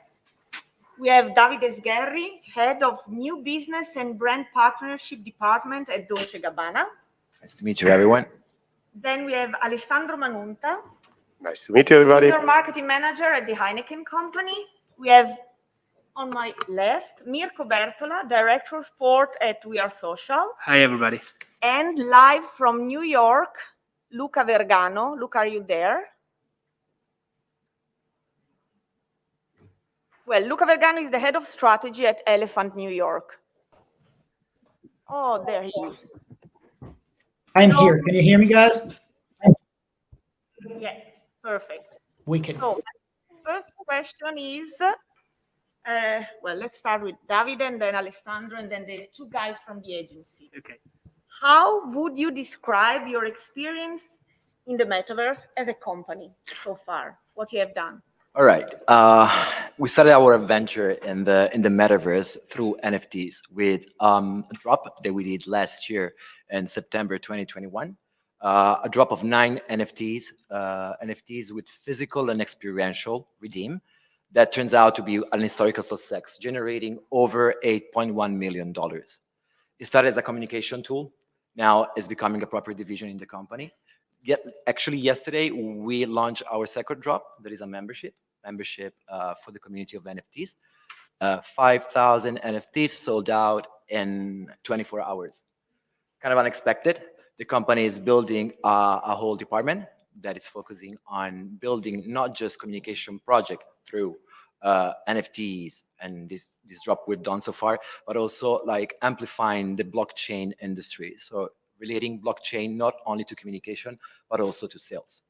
Regarding metaverse, as we speak like a proper metaverse, we were headline at Decentraland Fashion Week that happened in March. For us, that was just a test and learn. So we decided to use it as a communication tool, not selling the wearables that Mr. Gabbana and Mr. Dolce had designed specifically for this project. And now we are just kind of like evaluating next step. So observing, meeting people, and see what's next. Alessandro? Feel very lucky. Also have a beautiful picture. So answering your question, so far it has been very successful, our experience in the metaverse. However, it depends on what is your objective to begin with. So our objective to begin with was to create a lot of talkability around the launch of a new product. In fact, with Heineken, we just started the launch of a new product, which is Heineken Silver, which is a new beer, which has been matured at -1, less bitter, extra refreshing. But we needed to launch it in a way that was relevant for our consumers because we were launching also simultaneously in 16 markets. So we were looking for a platform that was enabling us to create a lot of talkability. And we identified the metaverse being that platform. But let's do a little bit of a step back. So I'll show you what we've done, and I'll explain you why for us it has been successful. So let's see if it works. So we first started by creating and developing, let's see if I get there. Right, there you go. So we created the first a bar in the metaverse, in the real metaverse, if you want. We identified as well the Decentraland as the right environment to be. And we created a bar there because we wanted to launch the beer there. And why did we want to launch the beer in the metaverse? because it doesn't make sense. And we wanted to catch the irony, the wittiness, which is part of the tone of voice of Heineken in doing that. So we created a bar. It wasn't very cheap, to be honest with you. But anyhow, we did invite a lot of media and journalists for the launch. And again, think about a simultaneous launch in 16 markets. So it served the purpose really well because it generated more than 2 billion views in terms of news coverage. So that was fantastic. Now, that was great from a European point of view, but in Italy, of course, we wanted to do something relevant for the market. And we also needed to transition from the metaverse, from the unreal world into the real world of beer, because after all, we want consumer to taste the real new product, the real Heineken Silver. And that's why we decided to create in Milan a real, pass me the word, meta bar. And we identified a hotspot in Milan to create this first meta bar, which was in the very center. And we did so we created this pop-up bar, which lasted for 5 days. What was the objective? Again, the objective was to create now talkability in Italy, but to ensure that people would have also experienced it and talk about it. So what was unique about this meta bar? Well, the unique thing was that the only real thing that we wanted to keep was Heineken Silver. So you would have been introduced in this bar by an avatar bouncer, then you would have come into the bar and you would have found 2 bars. And at the bar, you would have found 2 avatar bartenders. And one bartender, you would have found a can that was popping up from the bottom with a little bit of a spectacular entry and then a more classic bar. But again, there would have not been humans serving you. We also had an avatar DJ. And then we also have a room where you could have dressed yourself in a mirror like an avatar and change your clothes. So we really try to create a little bit of a bridging experience to explain to people what was the metaverse, because we know it quite well, but a lot of people still don't know what it is. And we also had a room explaining what was the metaverse. Last but not least, we invited guest speakers to talk about the metaverse coming from different environments, because that's also important, because there are some technical side of it that could be interesting to some audience, but some other people, they want to hear different stories about it. And of course, then we at Heineken, we also invited some DJs because after all, some people want to have fun, but we created an avatar of the DJ and we broadcasted that on YouTube Live so that we could reach more people. So the results were really good because we generated more than 150 news within Italy in terms of coverage. We ended up in Sky News on TV, which for us was a great success. Also very important, we created a lot of social media noise, partly generated by the influencers that we invited. But then the news created news and other influencers came up to the event, some because they felt it was very exclusive, some because absolutely was great content for them and they wanted to share it with the users as well. Well, bringing it a little bit more to life, let me see if I can play the video. Not sure if there is sound. Let's see what's there. Let's press play, maybe it works. Oh, there you go. I will not play the music with my voice because it might not make justice, but here you see the avatar bouncer at the entry, welcoming people. And here you see the avatar bartenders, and this is what I meant with the hologram, and then the can actually really coming up for real. Some people ordering at the bar.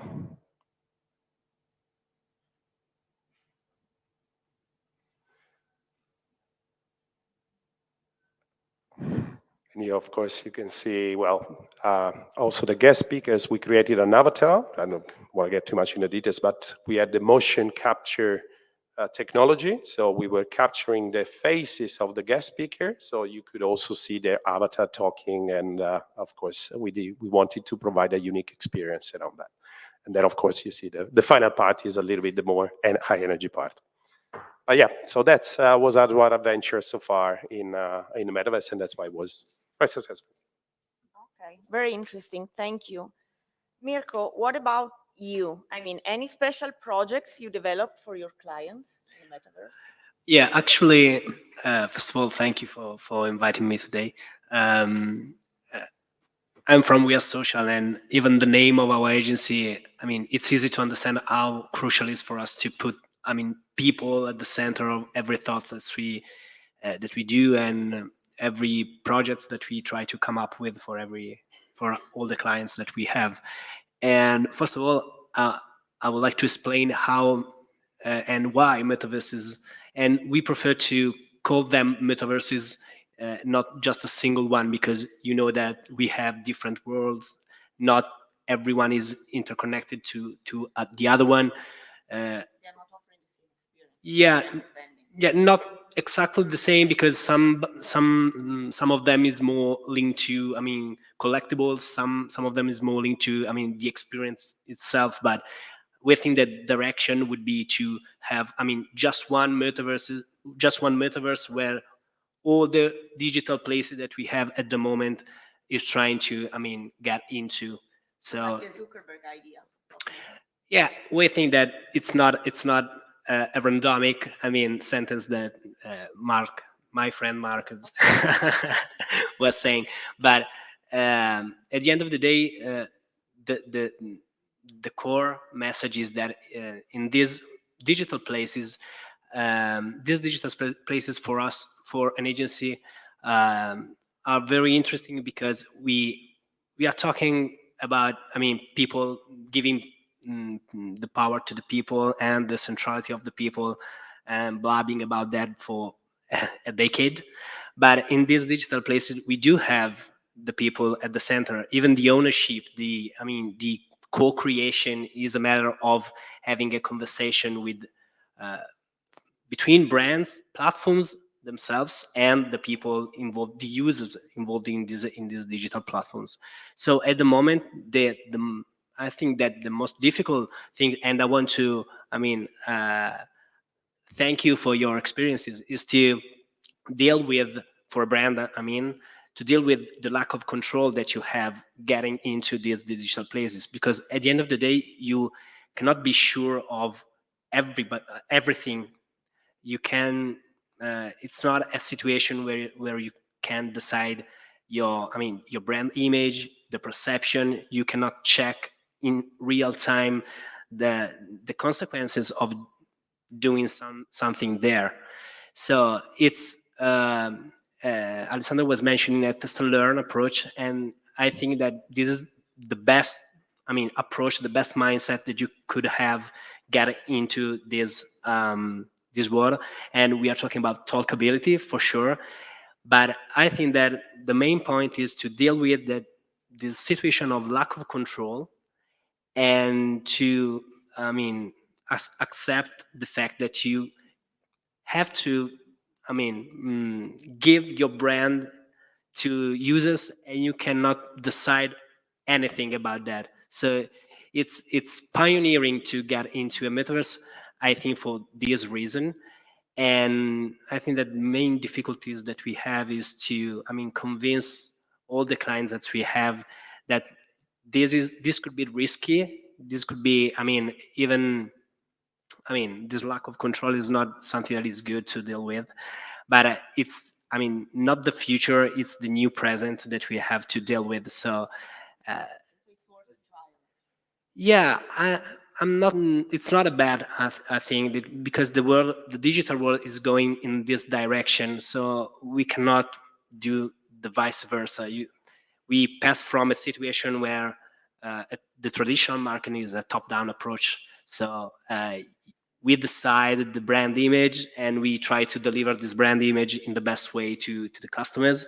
Then we have the social media era, let's say, where we have a balance between a sort of peer-to-peer communication, a peer-to-peer conversation with the users, and you have a sort of brand perception that is made by a sort of mix between what you are saying and what people are saying. I think that this is the new era where people is deciding pretty much everything about your brand. So this is a sort of the result that you have of what you have done in the past. And it's not randomic that Dolce & Gabbana and Heineken are pioneering in this new digital place, because I think that you have a sort of brand equity, and for you is risky for sure, but it's not so risky than for other brands.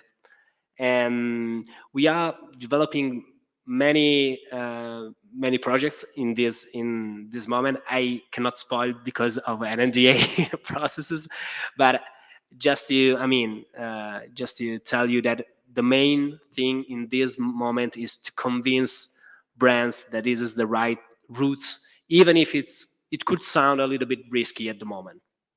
Okay, thank you. Luca, what about you? What about the experience with your clients in New York?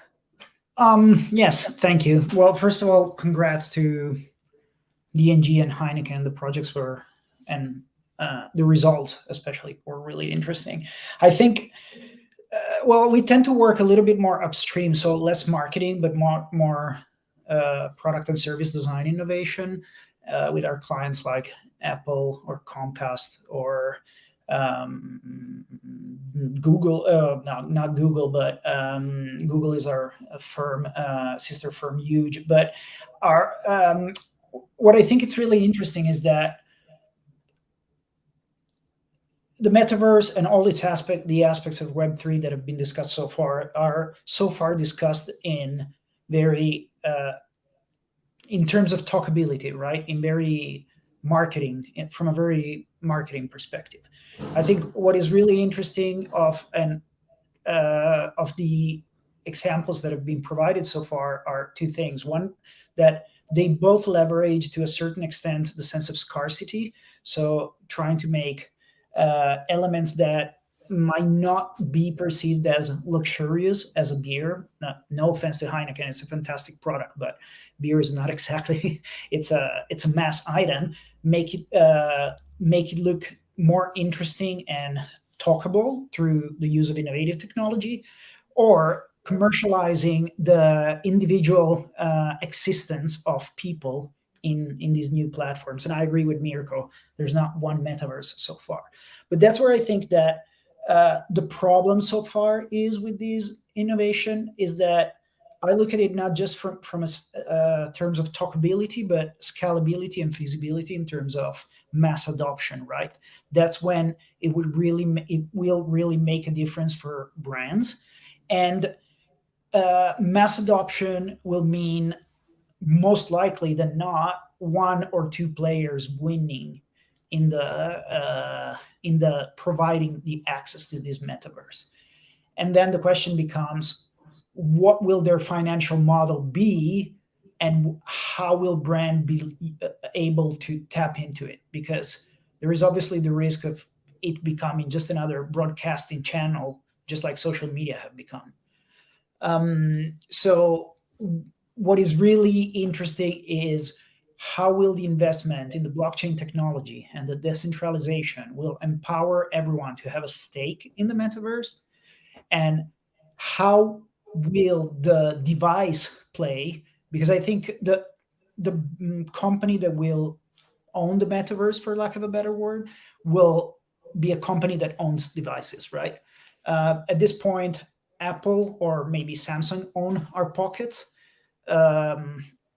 In different regions, different internet providers own our home or are trying to own our home, and they provide the control to all the things that we love, Netflix, whatever, the PS2, Twitch, all those metaverses. The question is, how will the metaverse experience be made scalable, and how will we be able to access it? Will it be through goggles? Will it be through a innovative screen? Will it be through the phone? That will determine how brands will be able to really capitalize and make it a brand asset versus just a tactical asset as it is at the moment. Interesting. Thank you. Second question, Davide. What are or could be research needs from your perspective in order to be more effective in the metaverse? That's like a very interesting question. It's like a kind of like a board question in terms of like right now, as my colleagues were saying before, we're not talking about one metaverse. We are talking about 300 existing metaverses so far. Some of them will stay, some of them like will die out, and new will come. The things that we have to like understand that, as you were saying, it's not the future, it's the now. And it's becoming like a really powerful medium with like immense potential. What, from a company perspective, we have been evaluating was mainly number of users daily of the platform, number of users that the platform can sustain on one event. For example, for Decentraland, maybe you have experienced the same. Some of the users were not able to join properly because there were too many people at the same time. I was one of them. Okay. It's all about, because it's a little bit premature, but like things will move out so quickly. Also like user experience, that's what matters. And also evaluating if the metaverse you want to join, you want to work with for a project, it's more like Decentraland, kind of social metaverse, or like play to earn like sandbox. So there are different metaverses with different tools right now. And again, what I was saying before, for us is test and learn. So we're evaluating some of them. So our project will come. And also because it's not very easy to get all other data from the metaverse, like age, nationality, where they come from, sex. It's not like usually the data research with market research do usually. So this is so far the things we've been taking into consideration. Also, us as a luxury brand and a big brand with a big name out there that is basically pop culture, we wanted to partner up with someone that is in the same level in the space. So as we speak right now, Decentraland, together with the Sandbox, together with Wild World, are the main metaverses. Okay, thank you. Alessandro, what about you? I mean, we are on a very similar level to DNG. So we do feel that we are pioneering, but at the same time we are quite humble, knowing that we don't know a lot. And basically, there are 3 levels of information that we are quite thirsty to know more about. First is about the environment. So exactly as he was saying, it's a continuously evolving environment. And we would like to understand more what are the platforms out there, how quickly they're evolving, what are the features that they have. Also because based on that, there are certain things that we can do or certain things that we cannot do. And it can limit or it can give us more ideas and opportunities exactly about the future. So that I would say is the first layer. The second one is about understanding the users. There are probably 3 levels of users. There are the ones that have never tried a metaverse. So it would be interesting to understand what is their perception. Are they willing to try the metaverse? Are there some barriers that we need to tackle? And then probably the light users that have tried it once and they're like, you know what, yeah, fun for 5 minutes, but that's it. And then there are the heavy users. So important to understand the 3 different experiences and what do they expect and what do they find useful out of the metaverse. Then there is the third level, which is, it is very interesting to hear what other brands are doing, what is being successful and what is not being successful. Because so far, we have identified a great opportunity, for instance, for Heineken in talkability.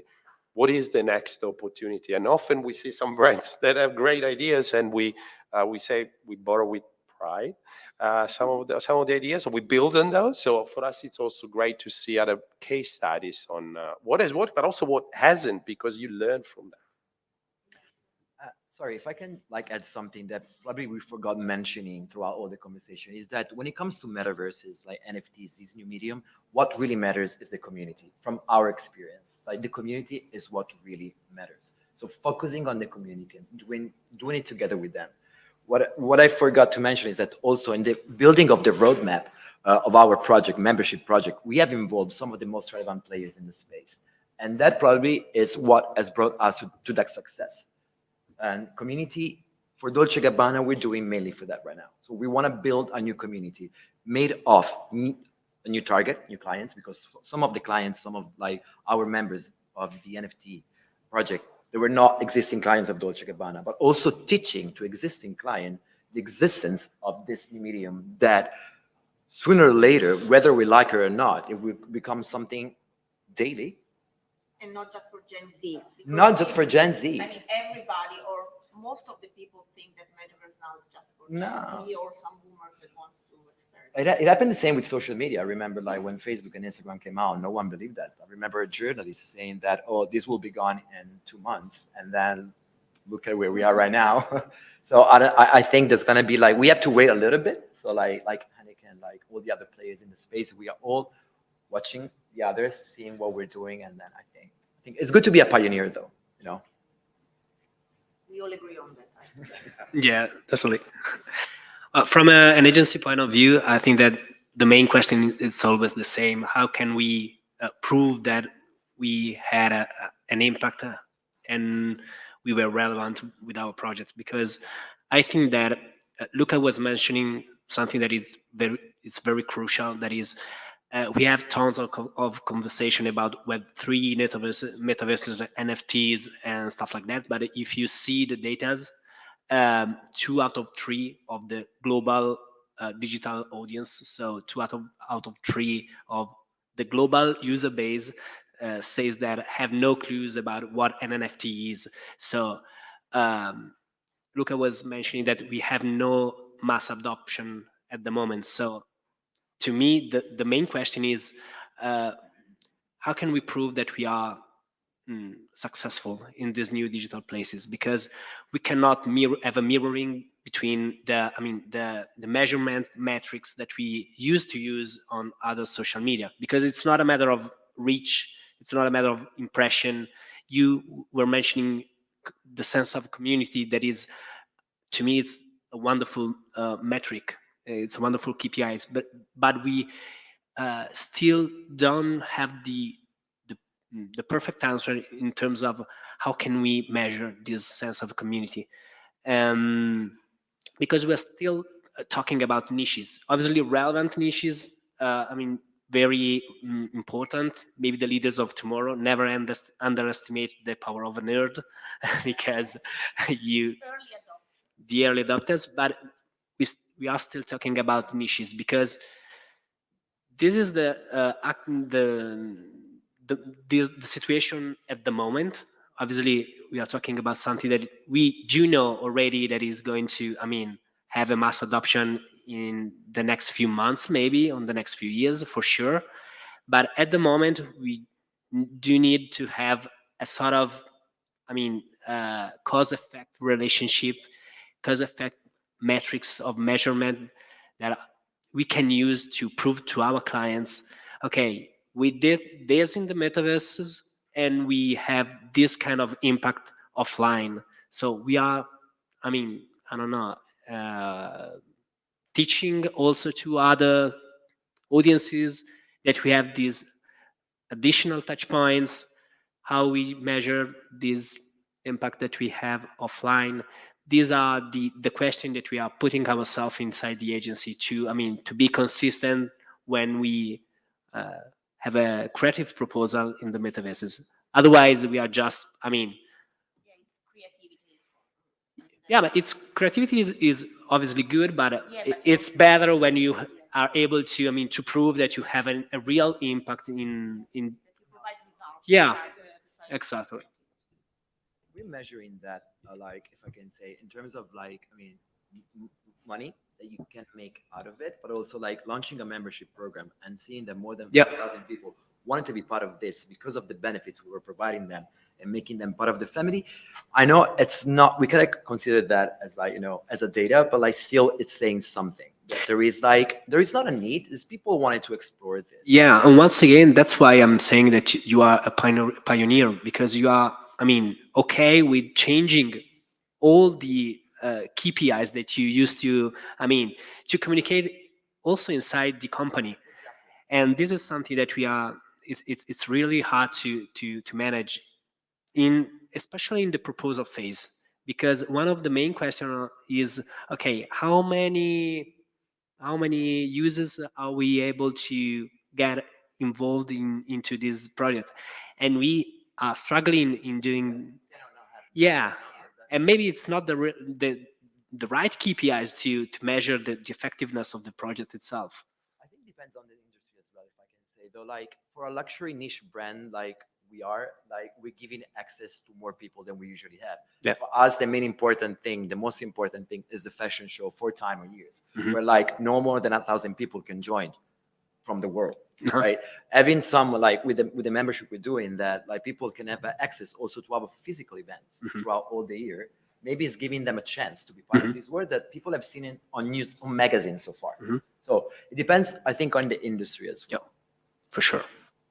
Luca? I'm gonna be brutal, and I think at this stage, the KPI that is more interesting to me is money, right? So the DNG example to me is the most interesting, not because of the quantity of things that have been sold or the price or the participation, but because it proves as a viable model for companies to find alternative avenues. And there's another aspect that, to me, what happened with social media that I've seen as a not positive thing for brands is that the brand itself of the platform, Facebook, for example, is so powerful that it really waters down, even in the beginning, what your participation into it was, right? Because you were so confined into a strict sandbox.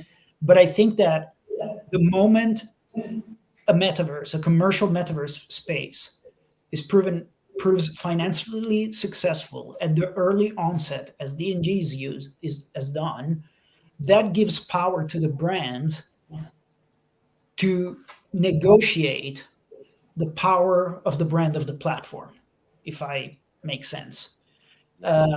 So that is incredibly important, not to turn into another continuous scrolling platform where the value of your brand is really, really minimal and the impact you can make is absolutely tangential, and at best people use it to vent as a customer service type of channel. So I think that is really important. The other thing, and that's the Heineken example that is just as valuable to me, it's almost digital anthropology, right? So looking at the behaviors of people and how people are using their services, those kind of services in a small scale. What is really interesting of the Heineken example is the merging of digital and physical, which is probably the biggest challenge that in this day and age retailers in the wider sense have. And an example like that gives you the opportunity to evaluate how people are acting. But again, we will have to find the model, and I don't, obviously, if I had the solution, I would be probably a millionaire, but a different model to evaluate the audiences, because people will have the possibility to represent themselves in the metaverse how they like to be and not how they really are. So there is the possibility that criteria, the classic demographic criteria, will make no sense and will not be important. So the big question is, how will this evolve? How will people represent themselves in that space? And how will we be able to read those signals in a way that is powerful for the brand and informative for the things that we want to do? Interesting. Very interesting. Yeah. I mean, I have one question for Alessandro. Are you going to repeat the Milan experience somewhere else in Europe, or I don't know, all around the world? In order to be able to get into. No, I But you okay. I was there. I experienced the Milan Phigital metaverse. The Phigital metaverse. Yeah. Well, it's a good question. Thanks. In short, it's going so quickly that we're already moving forward. So we're already looking for the next opportunity. Sometimes probably we should slow down and capitalize a bit more what we have. So it's unlikely happening in another city in Europe, but we're looking for what is going to be the next opportunity also in the metaverse. And to be honest with you, we haven't found it yet with MB, because our product intrinsically lives in the real world. There are some things, though, in the metaverse that is about socialization it could be extremely interesting because the soul behind the beer is about socializing. So there are some elements of it that we need to continue playing, and we need to consider that environment because people will continue socializing in different ways in the future, and we need to be present when people socialize. So that is our challenge. So how we are present in those words in a relevant way for the consumers, we haven't cracked it yet. But the starting point of playing with the metaverse so far, great start. But can I say something? I don't think you should slow down. There was the other day I landed on an article on The Drum or The Verge, I can't remember, that was saying, oh, brands are at it again, and was making fun of Taco Bell trying to sell taco NFTs in the metaverse, right? And in my brain, I was like, why is Nike cool and Taco Bell not? I think every single brand experimenting in that space is building the pool of knowledge that everyone will benefit to. So I'm incredibly appreciative of everyone making an effort and trying and doing something in that space. And to Mirko's point, it's hard at a marketing level selling these new things from an agency to a client. So you are incredibly brave. And I think, yes, I understand from a corporate perspective, slowing down the necessity, but from an ethos perspective, please don't, because that's exactly what everyone needs. You'll be pleased to hear that we're not going to slow down anyway. It's part of the nature of what we are. We need to continually come with a new idea, with something exciting. So we need your help also with your creative minds to help us out. So no, it's not going to happen. Okay. So does anyone have questions? I think the topic is very interesting and fascinating, and it's very new. I do have a question for our friends at DMG. So do you see, what about other competitors? Do you see other entering the space? Have you studied like a movement? Yes. There are like a couple of names in the fashion business that are doing a pretty good job to me personally. Just to name a few, Gucci, Nike, Prada did it, and some others. Like the thing is, like a lot of like street brands are doing that as well. It's easier to target the audience.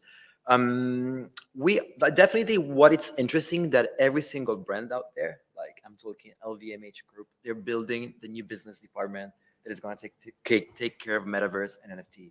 No one has a proper strategy. We're still building roadmap, not day by day, but like actually on a weekly basis. Everything is moving so fast. So like probably we won't repeat the Decentraland Fashion Week next year because this might be something else. But yes, there is a movement, and it's interesting. Like even from even colleagues from other brands, we have this exchange sometimes. We cannot talk about plans because otherwise we'll end up stealing it. But like we kind of like there's a whole thing, there's a vibe, it's a very positive vibe. We all riding the wave. Some of them fail and they kind of rebuild it. They're trying to rebuild it. Some of us, like because of the success, I mean, is the company asking you to do that? No, I was thinking about what you were mentioning before regarding the industries. And as Luca was saying, I think that from an agency perspective, it's easier to do something in the metaverses with those brands that are able to define the identity of somebody. Because in these metaverses, you tend to create your own identity. So maybe if I have a Dolce & Gabbana item, these allow me to to say something about my identity. So all those brands that are able to define their identity. That's why I was saying it's easier depending on the industry. Yeah. When it comes to food and beverage, like congrats on what you did because it was very difficult. Yeah, exactly. Like F&B, and that it's like so experiential as a business, like going for a beer, like and pulling out like a Phigital event that like made sense. It's like it's a big job. And for us, luxury and fashion, it's way much easier. Like wearables are in video games right now, and they've been in video games since like a couple of years now. Us as Dolce, we're joining the gaming industry as well. So it's easier because of identity, Yeah, because of branding, But it's yes.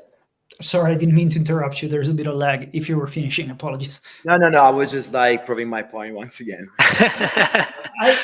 I guess that it's easier at the beginning if you define identity through like assets that are very recognizable, like clothes or shoes, those kind of symbols. But the next step is going to be the intangibles, right? So what kind of beer do you drink in the metaverse, right? What kind of tacos do you eat? I think at every point something becomes a standard in a platform, a micro behavior becomes more not broadcasted, but more general. Then the next thing that becomes a distinguishing asset will come to life. And that's why it's really brave to start doing it right now, because there aren't those criteria yet, and you're building those criteria. So yes, exactly. Okay. Thank you very much, everybody. It was very, very interesting. Thank you. To you. Thank you. Thank you, Luca. thank you, guys. Hey. Thank you so much for having me. Nice to meet you guys. Thank you. Thank you. Bye. Thank you.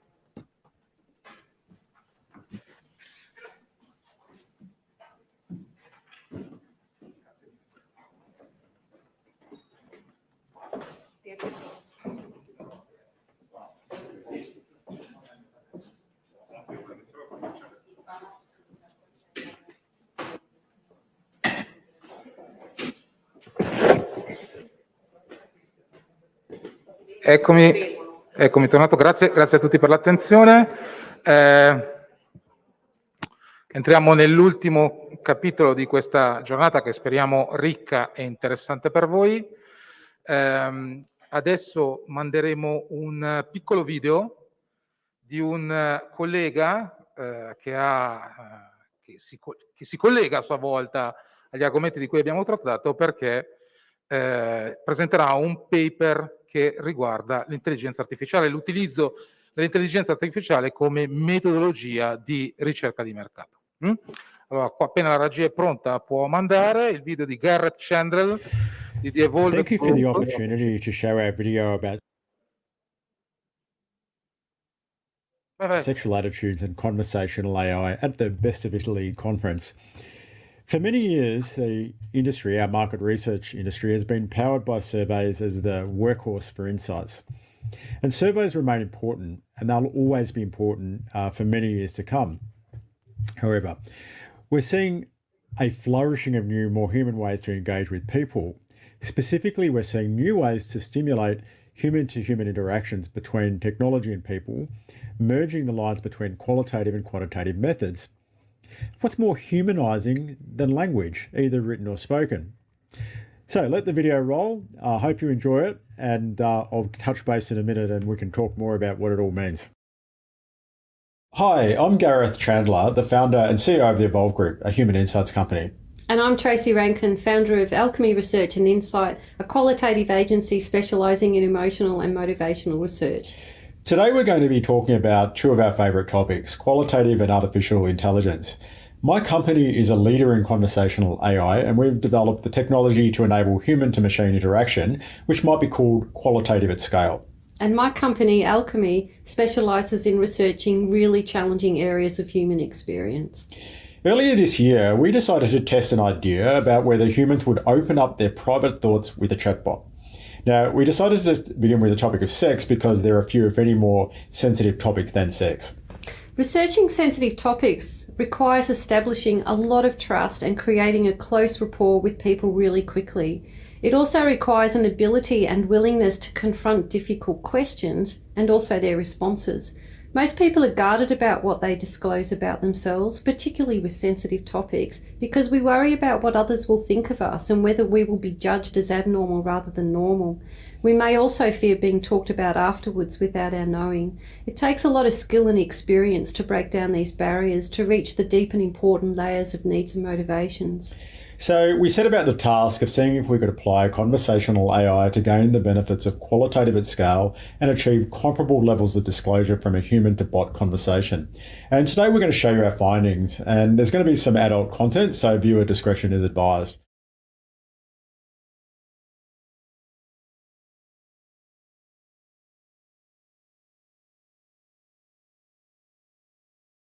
Conversational AI is technology that creates a human-like conversation between a machine and a human.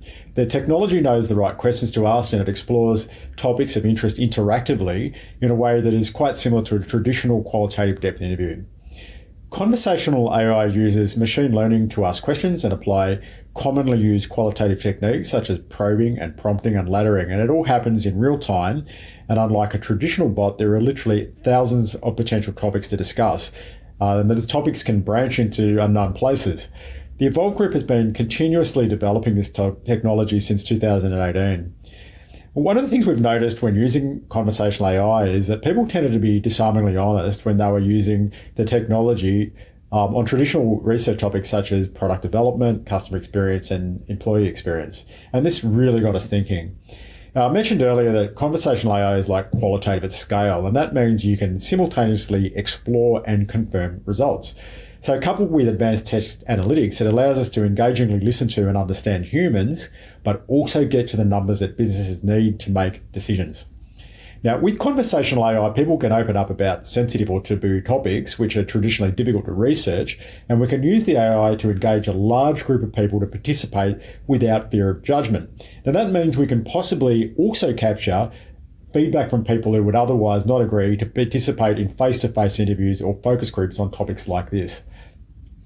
Private thoughts are ours alone, kept safely to ourselves. As social animals, we learn early to fear judgment, criticism, or rejection when we share our innermost thoughts, which makes life as a qualitative researcher quite difficult at times.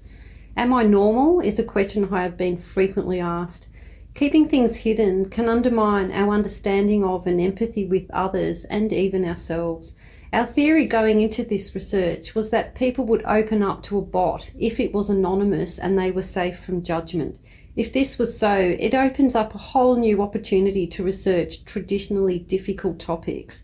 The key to this research was helping people feel comfortable to openly and safely discuss their private thoughts without fear of judgment or repercussion. So what more sensitive topic is there than sex? Obviously not all, but many people are uncomfortable expressing their views about sex, their sexual preferences and behaviour to others, including their partners. So talking about sex can raise feelings of shame, embarrassment, inadequacy, and a fear of being looked upon differently thereafter. It's also awkward, and we don't like to make others feel uncomfortable.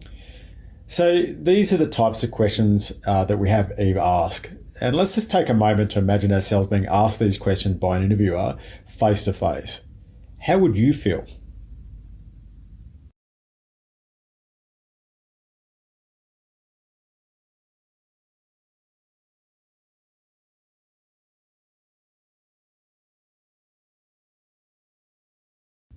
So the study was undertaken in August 2021 with 926 Australians recruited by our partner Pure Profile. And we'd particularly like to thank Pure Profile for helping us with this incredibly important task of ensuring that respondents felt safe and secure with their feedback. And we worked with Pure Profile to sample anonymously and to separate all of the personally identifiable data from the research to keep it anonymous. Developing the questionnaire and the conversational AI model required me working with technology to translate my knowledge and experience gained from researching the topic of sex and sexual health for 16 years. We were able to design a conversational AI experience in the end that could explore the things that matter to us about sex. The survey was a combination of traditional structured questions to get people thinking, provide context, and anchor our interpretation with data, then followed by conversational AI discussion. We explored a range of things, including feelings about sex overall, sexual frequency, fulfillment, communication, energy and confidence, and sexual behaviour such as use of condoms and contraceptives, masturbation, same-sex activity, orgasms, casual sex and pornography, and chatbot conversations about sexual fulfillment and use of sex toys. So before we talk about the type of feedback that people have provided, we'd like to share with you some of the key findings from the study where we obtained feedback using traditional market research questions.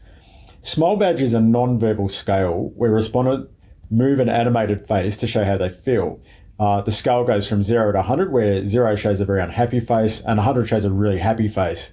And the average Australian score in terms of their sexual satisfaction was 71 out of 100. Now, demographically, we can see that men had a higher level of satisfaction than women, and people under the age of 34 had significantly higher satisfaction than those over 65, with the people in between also scoring scores somewhere in between the two extremes. We also applied emotional scoring using text analytics, and what we found was consistent with what people told us, which we'll go into shortly. Sex is ultimately about joy and love. That is, connecting in a pleasurable, intimate way with the one I love or care for. From the chatbot conversations, both men and women spoke of sex as a way to express or feel loved. We also found that people mostly prefer to have sex with someone they love and care for, and contrary to what we may gauge through media, casual sex is not that prevalent and not even that enjoyable. So when considering how much openness we're able to get from the research, we looked at 3 criteria. The first was observation of the type of feedback and assessment compared to previous traditional qualitative studies. Now, this was a very subjective assessment, and we'll look a little bit later at how we deal with this and what we were able to see from that. We also asked respondents what they thought of the study and how they rated their satisfaction with it, including open-ended feedback. Last, we asked respondents to rate their feelings about their comfort with discussing sex with a significant other. And then we looked at the group who had low levels of comfort to see how much they were actually willing to divulge when they were talking to our conversational AI persona, Eve. Of the total sample, 161 people gave feedback. Only 22 expressed an opinion about the study, which may also say something about the benefits of conversational AI because we didn't apply it here. As you can see on screen, the feedback was overwhelmingly positive and people expressed a range of positive feedback. Our partner, Pure Profile, asks respondents to rate all surveys on a scale of 1 to 5. This survey scored 4.2 out of 5, which is comparable to other regular surveys. One of the questions we asked in the study was how comfortable people felt discussing sex with a significant other. And you can see on the bar chart that almost half of all people felt less than positive. That is either neutral, somewhat negative, or very negative. Now let's have a look at the average number of words yielded in our conversational AI discussion on the line chart. You can see that this was higher for people who felt positive about expressing themselves, but there was still a significant engagement amongst people who felt very negative about discussing their sex attitude with their significant other. Now let's look at some of the things that people who generally don't like talking about sex with their significant other said to the chatbot. On screen is one of the best examples of an individual who experiences embarrassment and feeling uncomfortable when discussing sex with others, but then goes on to discuss in detail the exact things that they are uncomfortable about. This is a regular occurrence when using unbiased and non-judgmental conversational AI, because this individual really unloaded on Eve in a way that she clearly could not do in everyday life.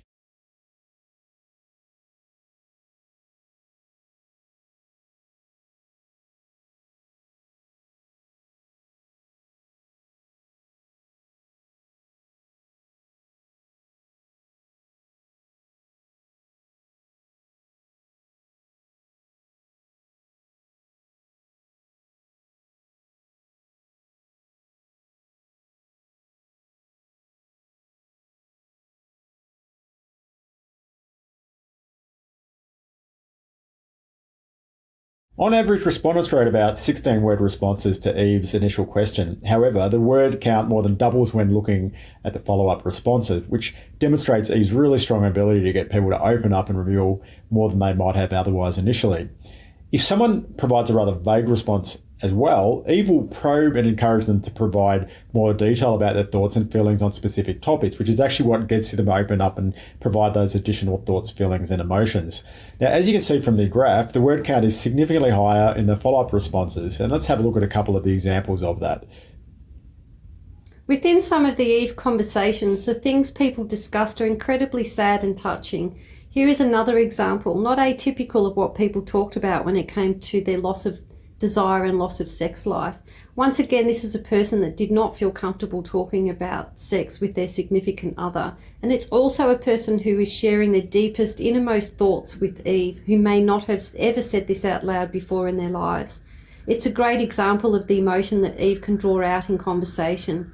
So Eve allows us to get closer to understanding what's really going on by removing fear of judgment, which makes it possible to communicate our deepest thoughts. We can't help but wonder, was talking to Eve therapeutic? The last criteria in our assessment of the type of feedback that people were willing to disclose, and I'm going to warn you about this, some of the discussions are a little bit interesting, was the type of feedback that they provided. So for this forum, we've deleted out the naughty bits to keep everything above board. Now, this conversation you can see on screen at the moment, it's a good example of the licentiousness we received, which is scattered throughout the whole feedback. The question I'd ask is, would this person talk like this in real life in front of other people, let alone someone that they didn't know doing a qualitative interview?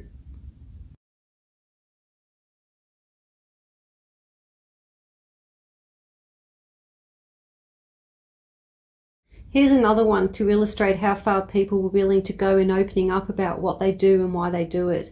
Now with this one, bear in mind, in a standard open-ended, we may have reached the first layer of this respondent's response to sex. Then we started probing and a whole world of understanding opened up. Again, would this person talk like this in real life in front of other people? More importantly, beyond the naughty and explicit feedback, we saw some really touching stories that helped us understand what sexual experiences are like for the typical Australian, and in a way that would have required many hours of careful exploration by a super skilled team of moderators. We're able to really understand the emotionality of sex and get a feeling about the importance of emotional connection into a healthy and fulfilling relationship in sex life.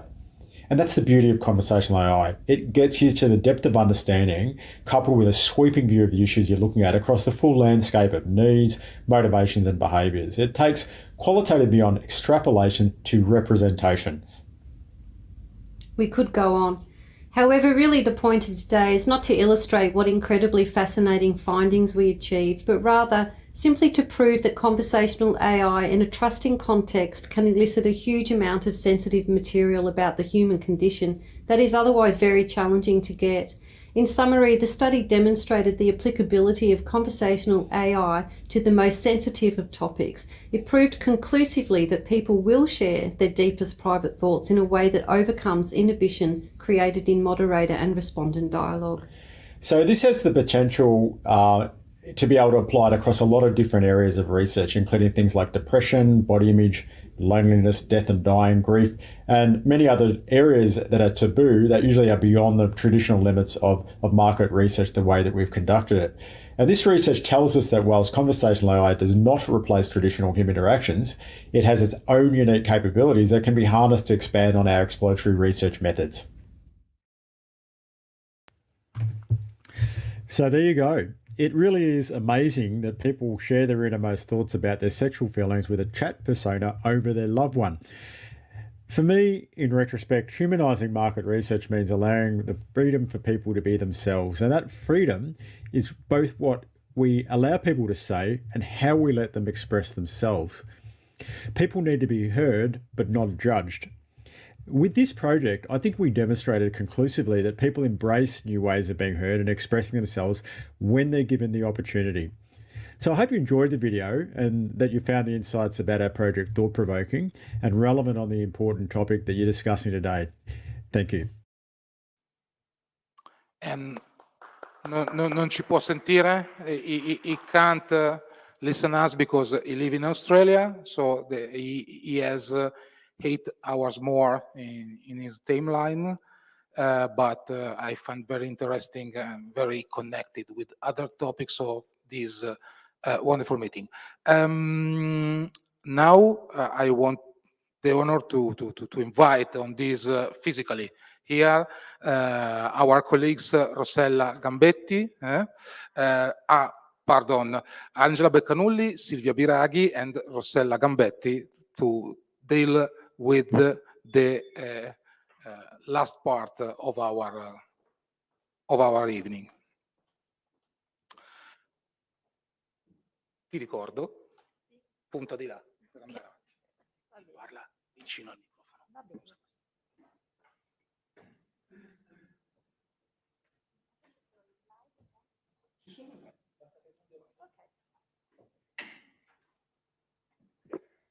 Good afternoon, everyone. So sorry, I will start. Okay. So good afternoon. I'm Angela Beccanulli. I'm completing my PhD here at Università Cattolica. And today I'm here to present you this study that we conducted together with my colleagues, Professor Biraghi and Professor Gambetti. So I will start really briefly contextualizing a bit the phenomenon of our study that, as you will see, is set up, is positioned in the context of tourism. Then we will briefly show you the theoretical background and the method that we adopted to then go more in deep into the findings and contributions. So the phenomenon of our study is positioned in the context of tourism. And as you may know, in the last 10 years, tourism has achieved an extreme growth and extreme development. And this thanks to the fact that tourism suppliers adopted smart technologies serving the field. And I'm talking about artificial intelligence, QR codes, sensors, and wearables. And these caused an exponential growth for the field. Unfortunately, the advent of COVID-19 seemed to have stopped this development in a context that, through the adoption of smart technology, had turned his intrinsic conceptualization into something new, into something that has been conceptualized as smart tourism. So the advent of COVID-19 seemed to have stopped this exponential development. However, in fact, COVID-19 further accelerated this development. Why? Because tourism suppliers, in order to remain competitive in a time frame of lockdowns, in order to continue to offer their services, adopted even new and emerging technologies that since that moment were serving other businesses and other intents. And I'm specifically talking about virtual reality, new social medias as Twitch, but mostly video conferencing platform, and specifically Zoom. Zoom has been one of the most downloaded apps during lockdown for leisure activities. And specifically for the tourism sector, it has become an enabling technology to offer tourism experiencing. So we wanted to address this virtual repositioning of the tourism offer and understand how emerging techno-mediated platforms as Zoom is reconfiguring the tourism field. So in order to do this, we revised the literature on smart tourism, and we highlighted also the fact that empirical studies are missing that consider video conferencing platform in the ecosystem of IT solution of smart tourism. So it is not just a managerial fact. So the big use of Zoom as enabling platform, but there is also a literary gap on the adoption of this platform for smart tourism. Then we revised the literature on virtual tourists, which helped us in giving a label to the consumers of these new experiences. And then at the end, we adopted the affordancy theory as the theoretical lens to understand if the properties of Zoom can open opportunities for action and new practices in the tourism context. Really briefly, what is affordancy theory? It has been theorized by Gibson in 1977 as an ecological approach to visual perception.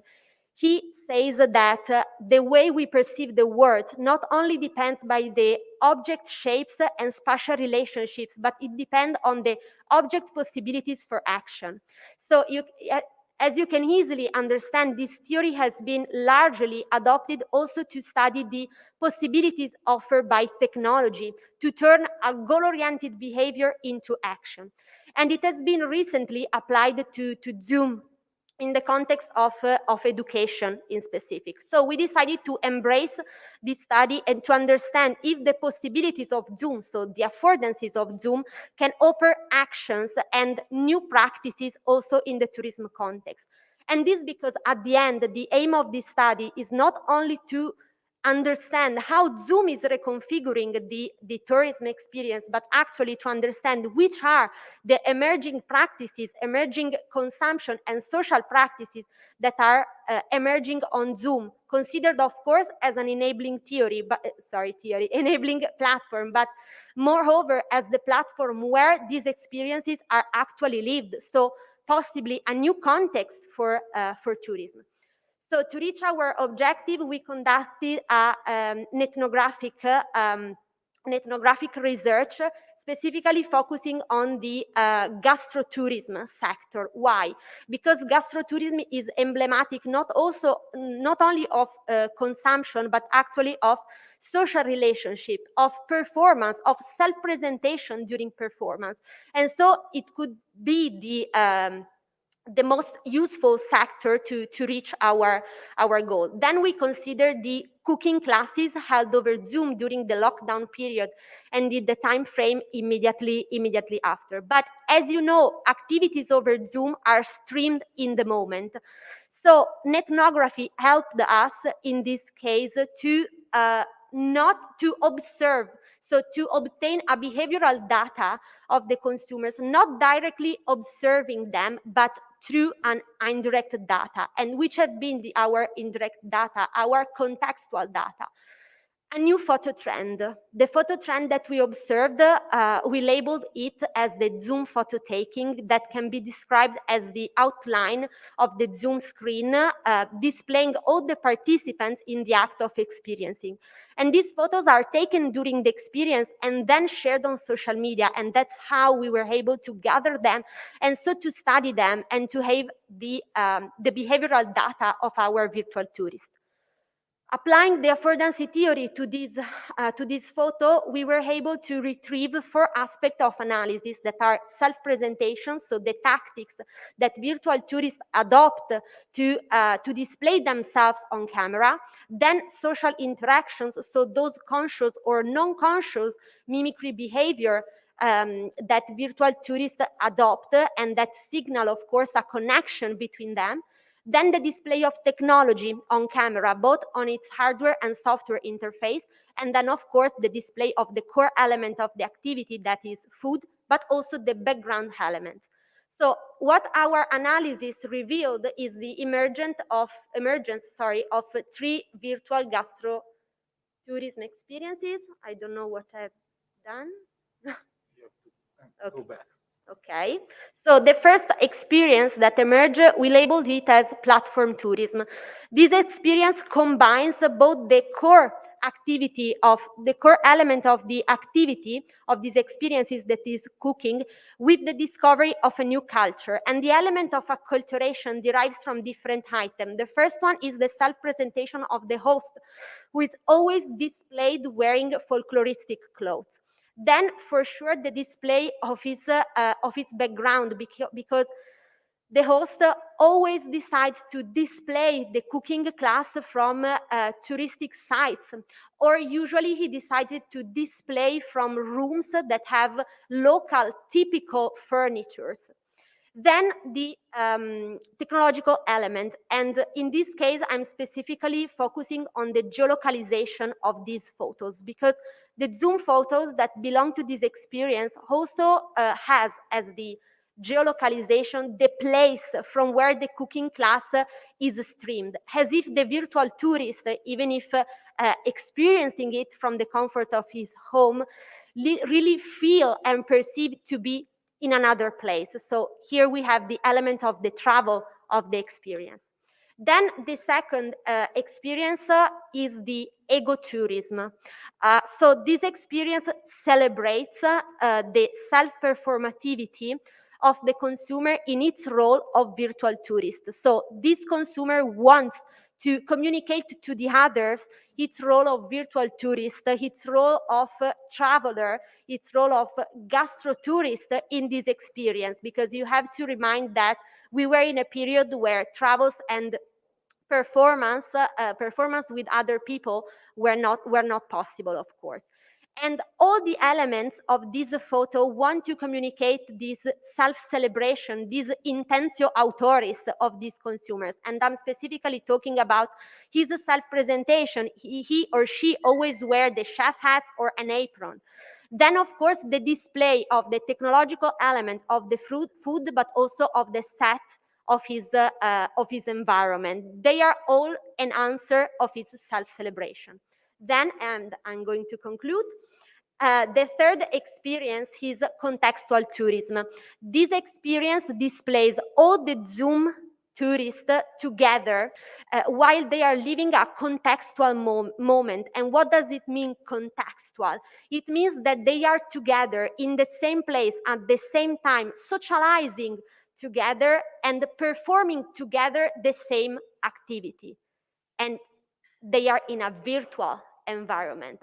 And so the element of context is again retrievable from different items. The first one is the self-presentation of these virtual tourists, who seem to not care so much about their appearance on camera, because they always wear very neutral clothes in neutral colors. They don't wear makeup, as if they value more the fact of being together in the same time. Then the element of performance that is displayed through food, because these virtual tourists always decide to be visible on camera along with the dish that they have realized, as if food here is a legitimizing witnessing the successful of this experience, even if conducted online. And then finally, the display of technology. And I'm again referring to the geolocalization. For these experiences, the geolocalization is always virtual, and it can be virtual room or Zoom, as these virtual places are really existing with the real boundaries. And it seems like virtual tourists really feel teleported in these places. And this really works along with what we taught in our roundtable about metaverse. So as you can see, even if these three experiences are conducted virtually, they have all the pillars of a gastrotourism experience. We have the travel element, the socialization element, the learning of a new skill, and I'm referring, of course, of cooking, the acculturation element. But they are conducted through a platform, in a platform. And this for sure demonstrates the social material potential of Zoom to be perceived as a new context for tourism, as a new destination for tourism, and so demonstrates its social material potential to really become part of the ecosystem of IT solution of smart tourism. And then finally, the contribution that we want to do with this study is to the consumer culture domain, because here we are observing emerging practices of self-celebration, socialization, acculturation that are really emerging, are really new, but they are new because they are lived in a new context that is virtual. So of course, the role of this platform is emerging, so we are facing really big challenges in what can be next, of course. So we are for sure planning to continue with this study and to go even more in deep with this study. So I've concluded. I thank you very much. Thank you to you, Angela. And every time, thank you for this speech, because every time that I listen to a speech by Labcom, I learn something more. Thank you. Thank you. Thank you. E adesso, alla fine di questa lunga cavalcata, ma a giusta e acconcia conclusione di una giornata che ha visto presentare tutta una serie di nuove metodologie, nuovi approcci, nuove soluzioni, chiedo di intervenire Cinzia Castiglioni, la collega che dirige il centro studi di Assirm, l'altra importante associazione nazionale di istituti e agenzie di ricerca di mercato, perché noi ricercatori, di fronte a questo mondo, noi ricercatori cosa combiniamo? Perfetto, grazie. A me è l'onere e l'onore di terminare questo interessante evento. Ok, ottimo. Dunque, in quanto direttrice del Centro Studi di Formazione Assirm, e Assirm, come sapete, è l'associazione italiana che riunisce le principali aziende che si occupano di ricerca di mercato in Italia, uno dei nostri temi che più sta a cuore è proprio capire in che modo supportare i ricercatori nel aggiornarsi, nel formarsi, per restare sempre al passo con quelli che sono i cambiamenti. Non sto beccando il punto giusto. Ok.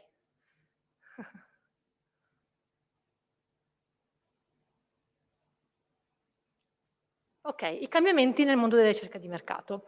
Ma facciamo prima una brevissima riflessione su che cosa vuol dire fare il lavoro del ricercatore di mercato. Allora, questa è una professione particolare. Mi piace definirla una professione multiforme e sfaccettata. Perché? Perché i ricercatori di mercato devono attingere a una pluralità di saperi e una pluralità di discipline. Non esiste un percorso univoco, standard, che va a formare i ricercatori di mercato.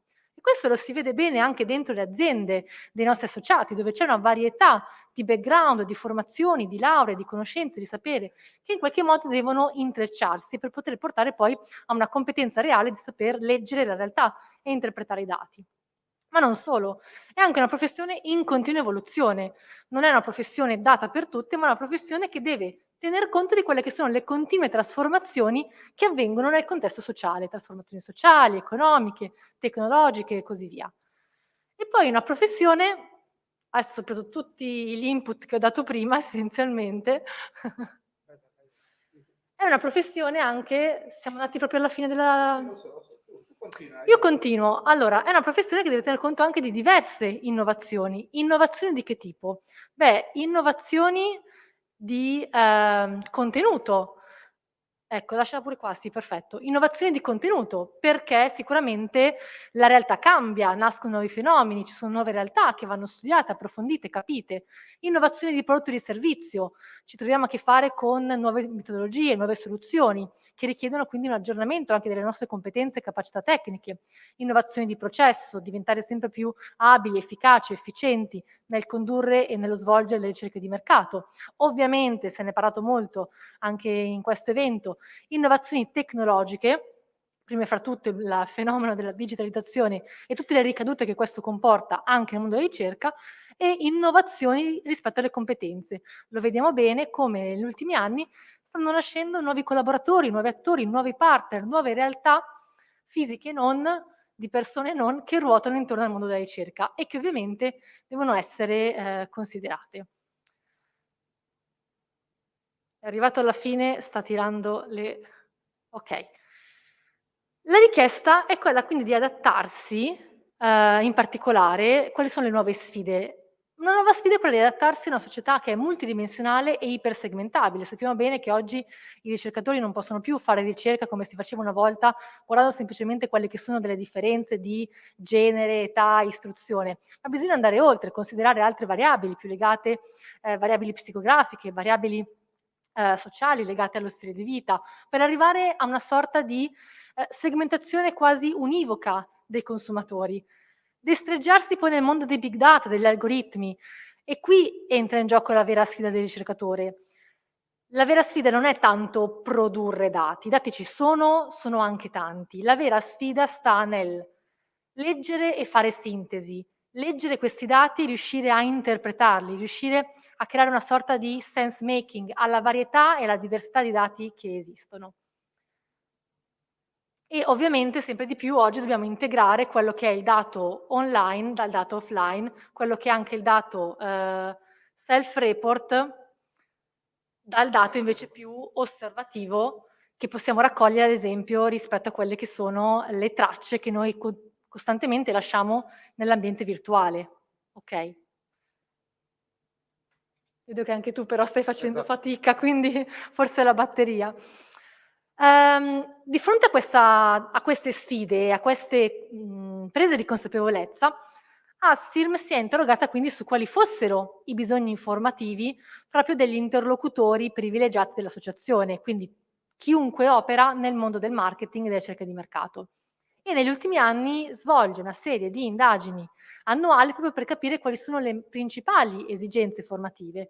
E vorrei condividere quindi con voi alcuni di questi risultati, a partire da un'indagine condotta nel 2019 fino al 2021 tramite metodologia CAVI per ragionare rispetto a quelle che sono le principali esigenze che chi oggi opera nel mondo della ricerca di mercato sperimenta. Questi sono i primi dati della prima wave di questa ricerca condotta nel 2019 su un campione, come vedete, di 248 soggetti. Vedete che tra le principali esigenze possiamo individuare un'area che possiamo definire come capacità di sense making, quello che si diceva prima, quindi la capacità il saper leggere, interpretare, dare senso ai dati e quindi sapere anche prevedere quello che saranno i comportamenti futuri dei consumatori. L'altro aspetto ha a che fare invece con quelle che sono i metodi e le tecniche. Ovviamente non dobbiamo dimenticarci che alla base di questo mestiere c'è un tecnicismo, quindi competenze proprio legate a tecniche statistiche, di segmentazione, capacità di condurre ad esempio focus group, capacità di analizzare una sentiment analysis e così via. Spostiamoci all'anno dopo, nel 2020. Anche qui possiamo vedere alcune conferme rispetto ai dati già visti nel 2019, ma anche alcune importanti novità.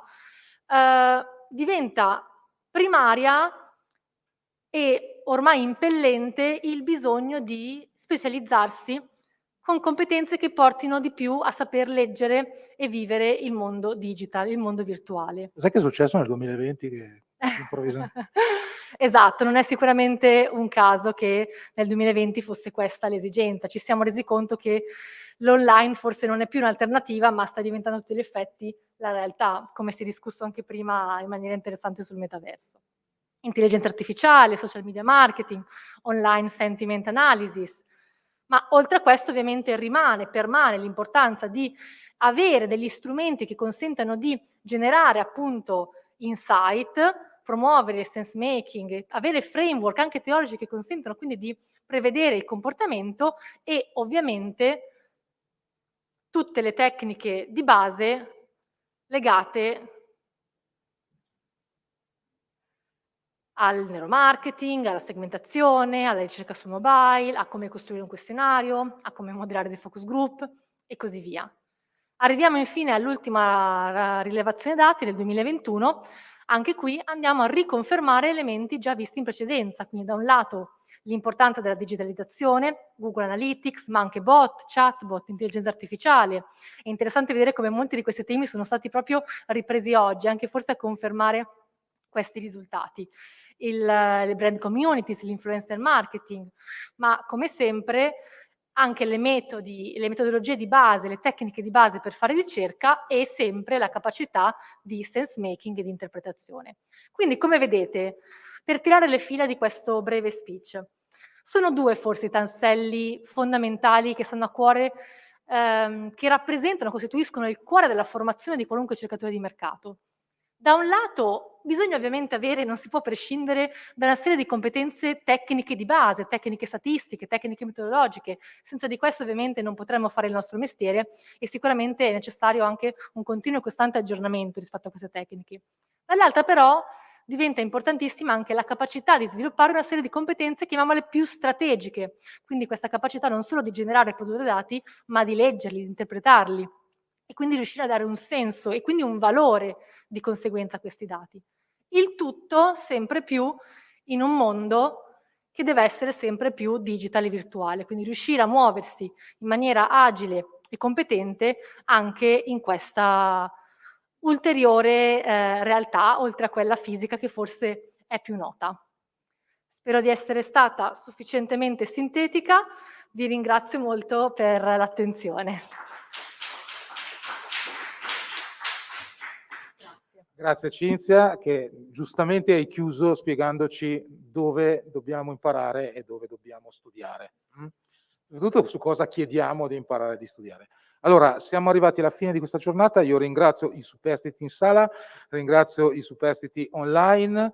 È stato bello perché è il primo evento in presenza da 2 anni, dal punto di vista della mia partecipazione come community di ricerca di mercato.